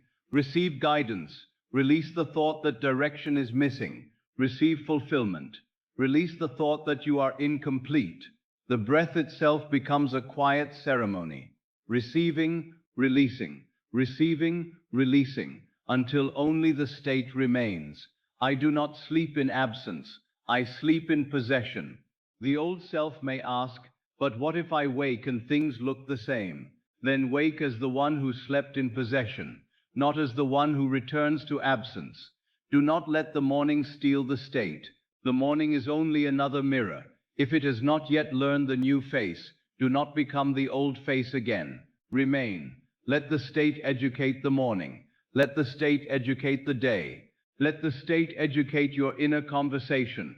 Let the state educate your expectations. The world is trained by what you persist in being. Persist in fullness. Persist in nothing missing. Persist in possession. Persist in the fulfilled state. All that belongs to this state is already included within it. This means that you may stop trying to feel every desire separately tonight. You may enter one state of completion and let it hold them. The mind may not be able to hold every detail, but the state can. The mind may grow tired of arranging, but the state never grows tired. The mind may forget certain desires, but the state does not forget what belongs to it. Therefore, surrender the details to the state. Let completeness do what analysis cannot. Enter the end as an atmosphere. Do not force the picture. Feel the fullness. Do not strain the scene. Feel that nothing is missing. Do not reach for every form. Rest in the state that contains them. Nothing is missing in the state I occupy tonight. Now imagine, without strain, that the old word missing is being removed from the language of your inner man. It no longer attaches itself to love. It no longer attaches itself to money. It no longer attaches itself to peace. It no longer attaches itself to your name. It no longer attaches itself to tomorrow. It fades because it no longer belongs to the state you occupy. In its place is the word included. Love is included. Supply is included. Peace is included. Direct success is included. Freedom is included. All good is included in the state of the wish fulfilled. The fulfilled state contains its own evidence. You may feel it now as a quiet fullness behind the breath. You may feel it as less need to think. You may feel it as a softening around the heart. You may feel it as the absence of an old argument. You may feel it as the willingness to sleep. Receive it however it comes. Do not demand that fullness appear as excitement. Fullness often appears as peace. Fullness often appears as the end of grasping. Fullness often appears as permission to rest. Let fullness be peaceful. Let possession be quiet. Let completion be simple. I do not sleep in absence. I sleep in possession. Tonight, possession means I possess the state. I possess the consciousness of being loved. I possess the consciousness of being supplied. I possess the consciousness of being guided. I possess the consciousness of being free. I possess the consciousness of being fulfilled. And because consciousness is the only reality, the outer world must take the shape of what is possessed within. Let no one tell you that inward possession is nothing. Inward possession is the beginning of everything. The outer world calls only visible things real because it sees the fruit and forgets the seed. But I tell you, the seed is real before the fruit is seen. The state is real before the fact appears. The possession in consciousness is real before the hand holds the witness. Do not despise the seed. All that belongs to this state is already included within it. So sleep tonight as a planted seed sleeps in the earth. It does not worry where the branch will form. It does not ask where the leaf is hidden. It does not beg the sun to remember it. It rests in the law of its own nature. Rest in the law of your assumed state. The state knows how to unfold. The state knows its witnesses. The state knows the bridge. Nothing is missing in the state I occupy tonight. Let the words become slower now. Nothing is missing. Nothing is missing. Nothing is missing. Love is present in the state. Supply is present in the state. Peace is present in the state. Guidance is present in the state. Fulfillment is present in the state. I am present in the state. I am not outside it. I am not waiting at the door. I am within. I do not sleep in absence. I sleep in possession. I do not sleep as the one who lacks. I sleep as the one who has. I do not sleep as the one who waits for life to complete him. I sleep as the one who is complete in consciousness. The fulfilled state contains its own evidence, and the first evidence is the calm that now becomes possible. The first evidence is the breath that now slows. The first evidence is the body that now releases. The first evidence is the heart that now rests. The first evidence is the inner man saying, I have entered. All that belongs to this state is already included within it. Therefore, there is nothing to add tonight, nothing to chase, nothing to force, nothing to beg, nothing to repair in panic, nothing to gather by strain. Only the state, only the fullness, only the I am clothed in fulfillment. Nothing is missing in the state I occupy tonight. Let this be your last argument with lack, silence. Let this be your answer to absence, occupancy. Let this be your proof before proof, the fulfilled state. Let this be your sleep possession. And as you sink deeper, let the old world lose its power to name what is missing, because you have entered the state in which all things are included. Sleep in fullness, sleep in completion, sleep in possession, sleep in the state where love is included, sleep in the state where supply is included, sleep in the state where peace is included, sleep in the state where guidance is included, sleep in the state where your fulfilled life is included. Nothing is missing in the state you occupy tonight. And because nothing is missing in the state, the world must learn to reflect fullness. And now, my friend, let all striving come to rest. Let the search grow quiet. Let the reaching grow quiet. Let the old questions grow quiet. Let the day, with all its appearances, withdraw from you as though it were a distant shore. You need not carry it now. You need not explain it. You need not repair it in thought. You need not hold the world together while the body asks for sleep. The hour has come to return to the only place where anything is truly possessed, consciousness. I already have it all within me. Let that sentence fall gently into the deep. I already have it all within me. Not as a shout, not as an effort, not as a sentence used to fight the senses. Let it be a resting place. Let it be a soft truth laid upon the heart. I already have it all within me. The fulfilled life is within me as a state. The answer is within me as a state. The supply is within me as a state. The love is within me as a state. The freedom is within me as a state. The peace is within me as a state. The completeness I have sought is within me as a state. I sleep as the one who is fulfilled. I sleep as the one who is fulfilled. I sleep as the one who is fulfilled. I sleep as the one who is fulfilled. There is nothing more to chase tonight. The chase belongs to the one. But I am not sleeping as the one who chases. I am not sleeping as the one who begs the world for permission. I am not sleeping as the one who looks outside himself and says, "Where is my good?" I sleep as the one who is fulfilled. I sleep as the one who has entered the state. I sleep as the one who rests in the end. Nothing is missing in the state I occupy. Nothing is missing in the state I occupy. Let the body hear this slowly. Nothing is missing in the state I occupy. If I occupy lack, lack seems real. If I occupy waiting, waiting seems real. If I occupy fear, fear seems real. But tonight, I occupy fulfillment. Tonight, I occupy completeness. Tonight, I occupy the quiet state where the desire is no longer absent from me. And in that state, nothing is missing. Nothing is missing in the state I occupy. The world follows the identity I accept.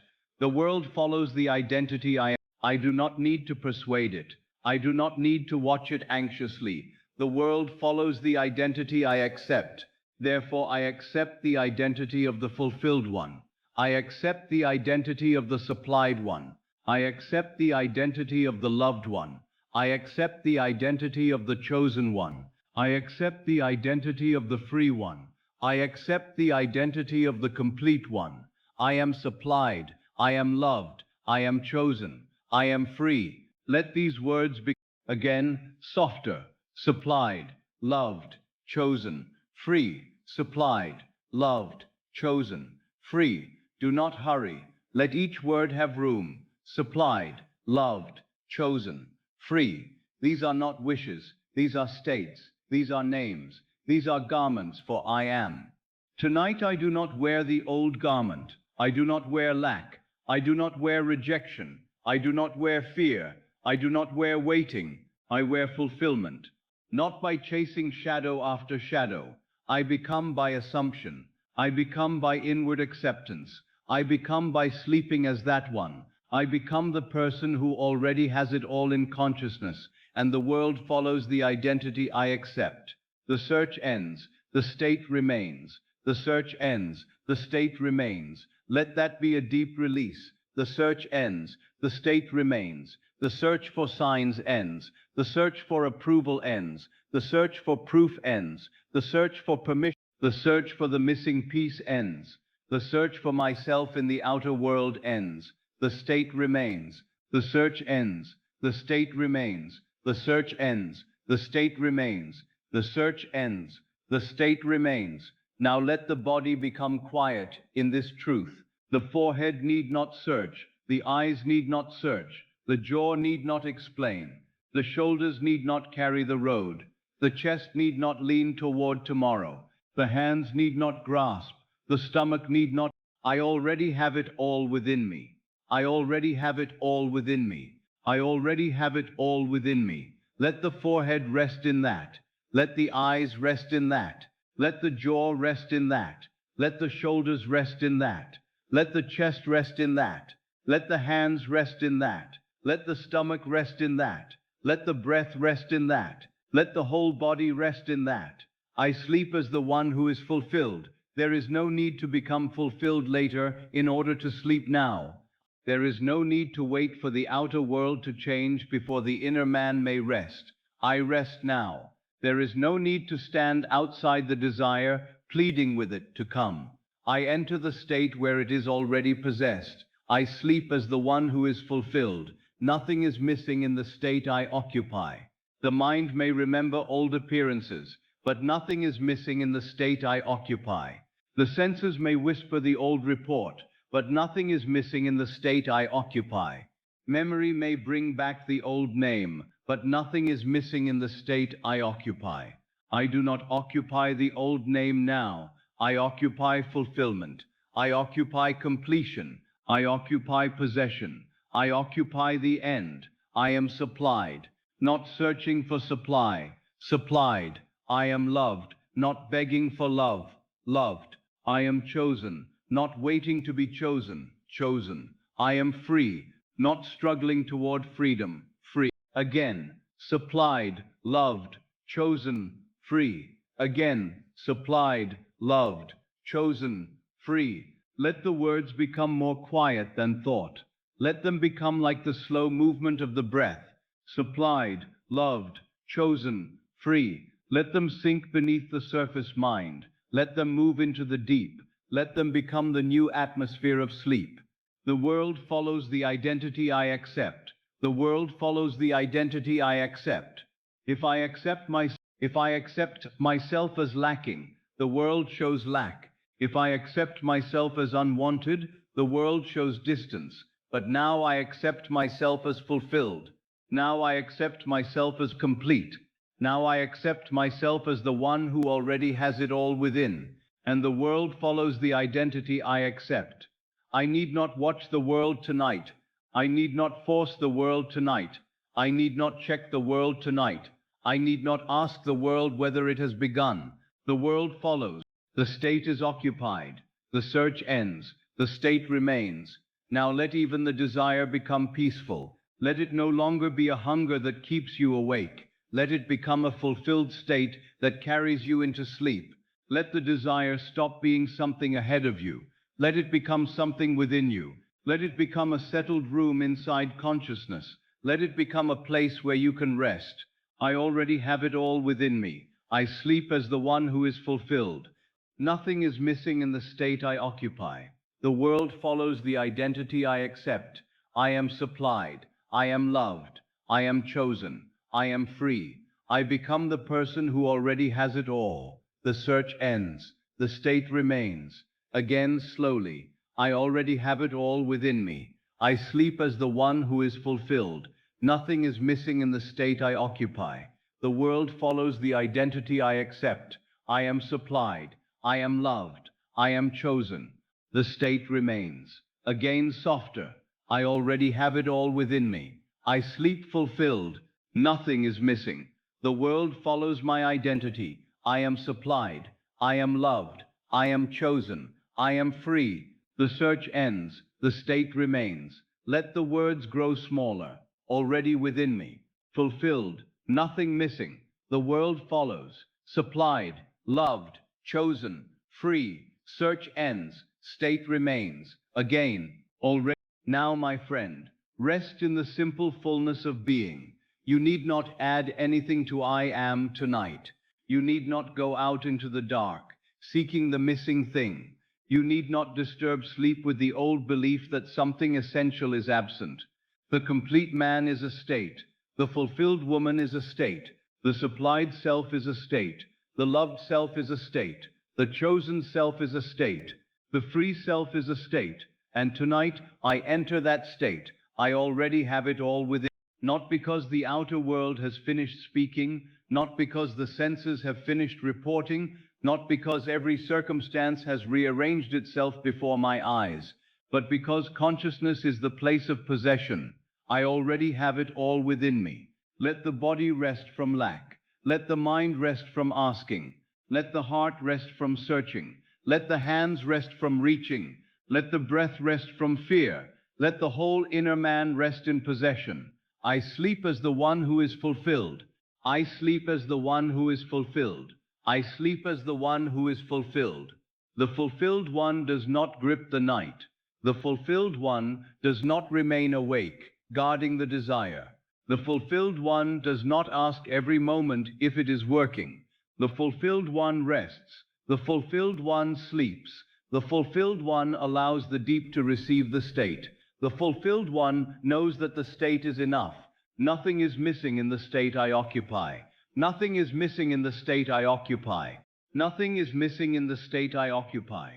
Let that remove the last urgency. Nothing is missing in the state I occupy. Nothing is missing. The love is present as state.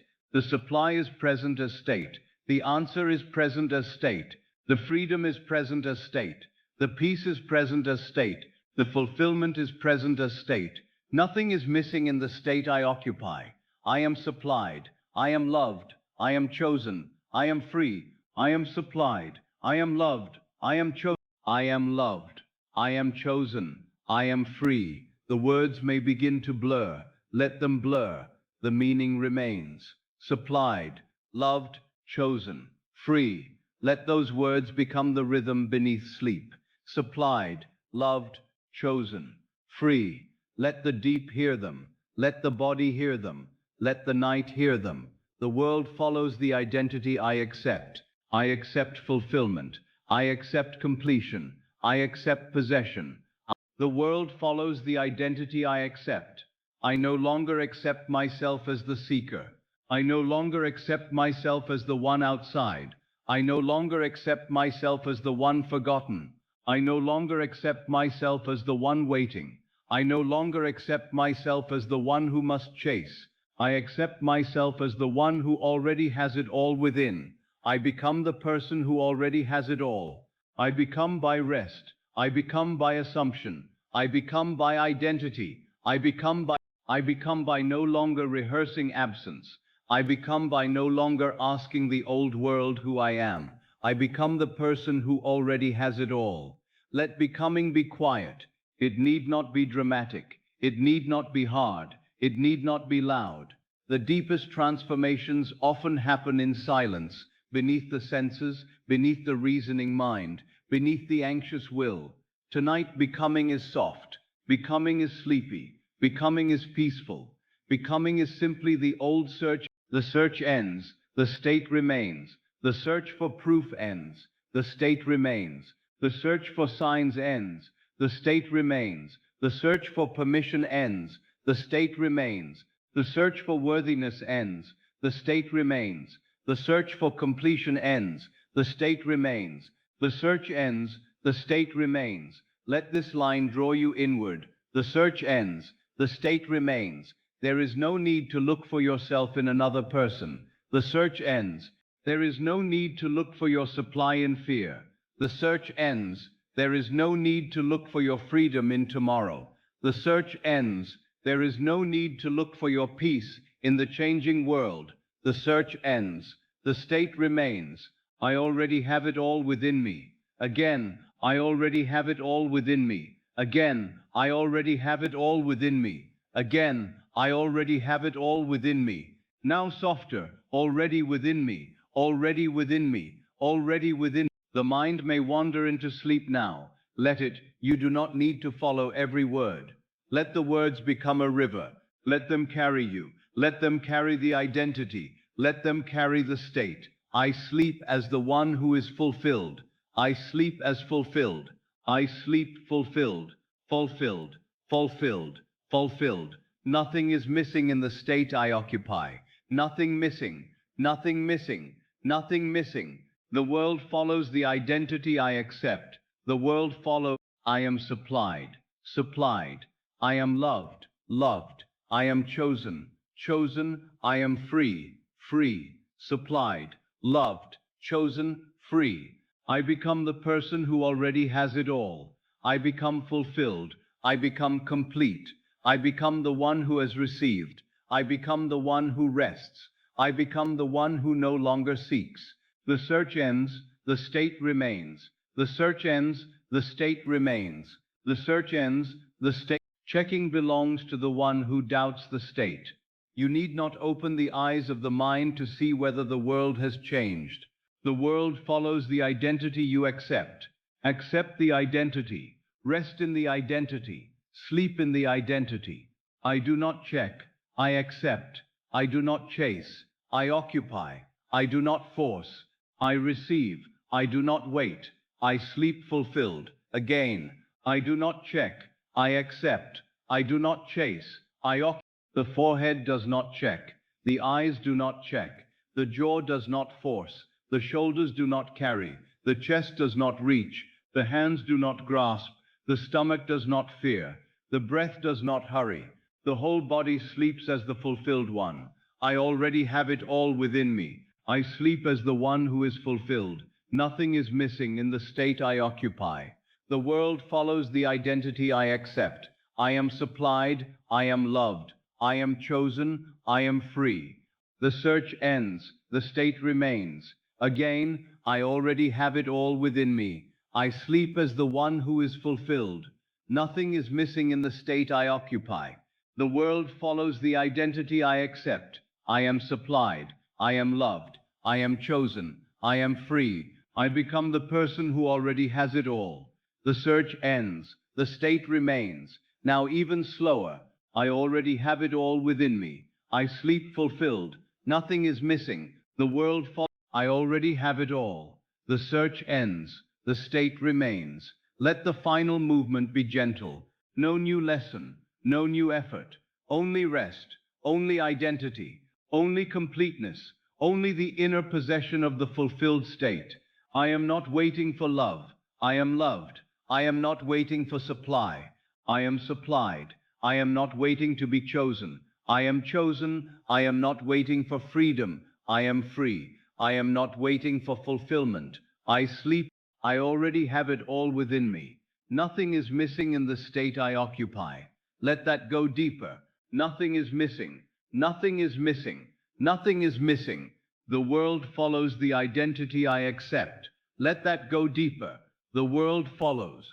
The world follows. The world follows. I become the person who already has it all. Let that go deeper. I become. I become. I become. The search ends. The state remains. Let that go deepest. Now, if sleep comes, let it come. Let sleep come as a friend. Let sleep take the fulfilled state. Let sleep take the identity of completeness. Let sleep take I already have it all within me. Let sleep take I am supplied. I am loved. I am chosen. I am free. Let sleep take the end of the search. Let sleep take the state that remains. You need not hold the words tightly. The deep has heard. The body has heard. The night has heard. The identity has been accepted. I already have it all within me. I sleep as the one who is fulfilled. Nothing is missing in the state I occupy. The world follows the identity I accept. I am supplied. I am loved. I am chosen. I am free. I become the person who already has it all. The search ends. The state remains. And again, softer. Already within me. Fulfilled. Nothing missing. World follows. Supplied. Loved. Chosen. Free. I become. Loved. Chosen. Free. Search ends. State remains. Now let there be silence between the words. I already have it all within me. I sleep as the one who is fulfilled. Nothing is missing in the state I occupy. The world follows the identity I accept. I am supplied. I am loved. I am chosen. I am free. I become the person who already has it all. The search ends. The state remains. The state remains. The state remains. The state remains. And now, without effort, without waiting, without chasing, without checking, without asking the world for permission, I sleep inside the identity of the fulfilled one. I already have it all within me. I sleep as the one who is fulfilled.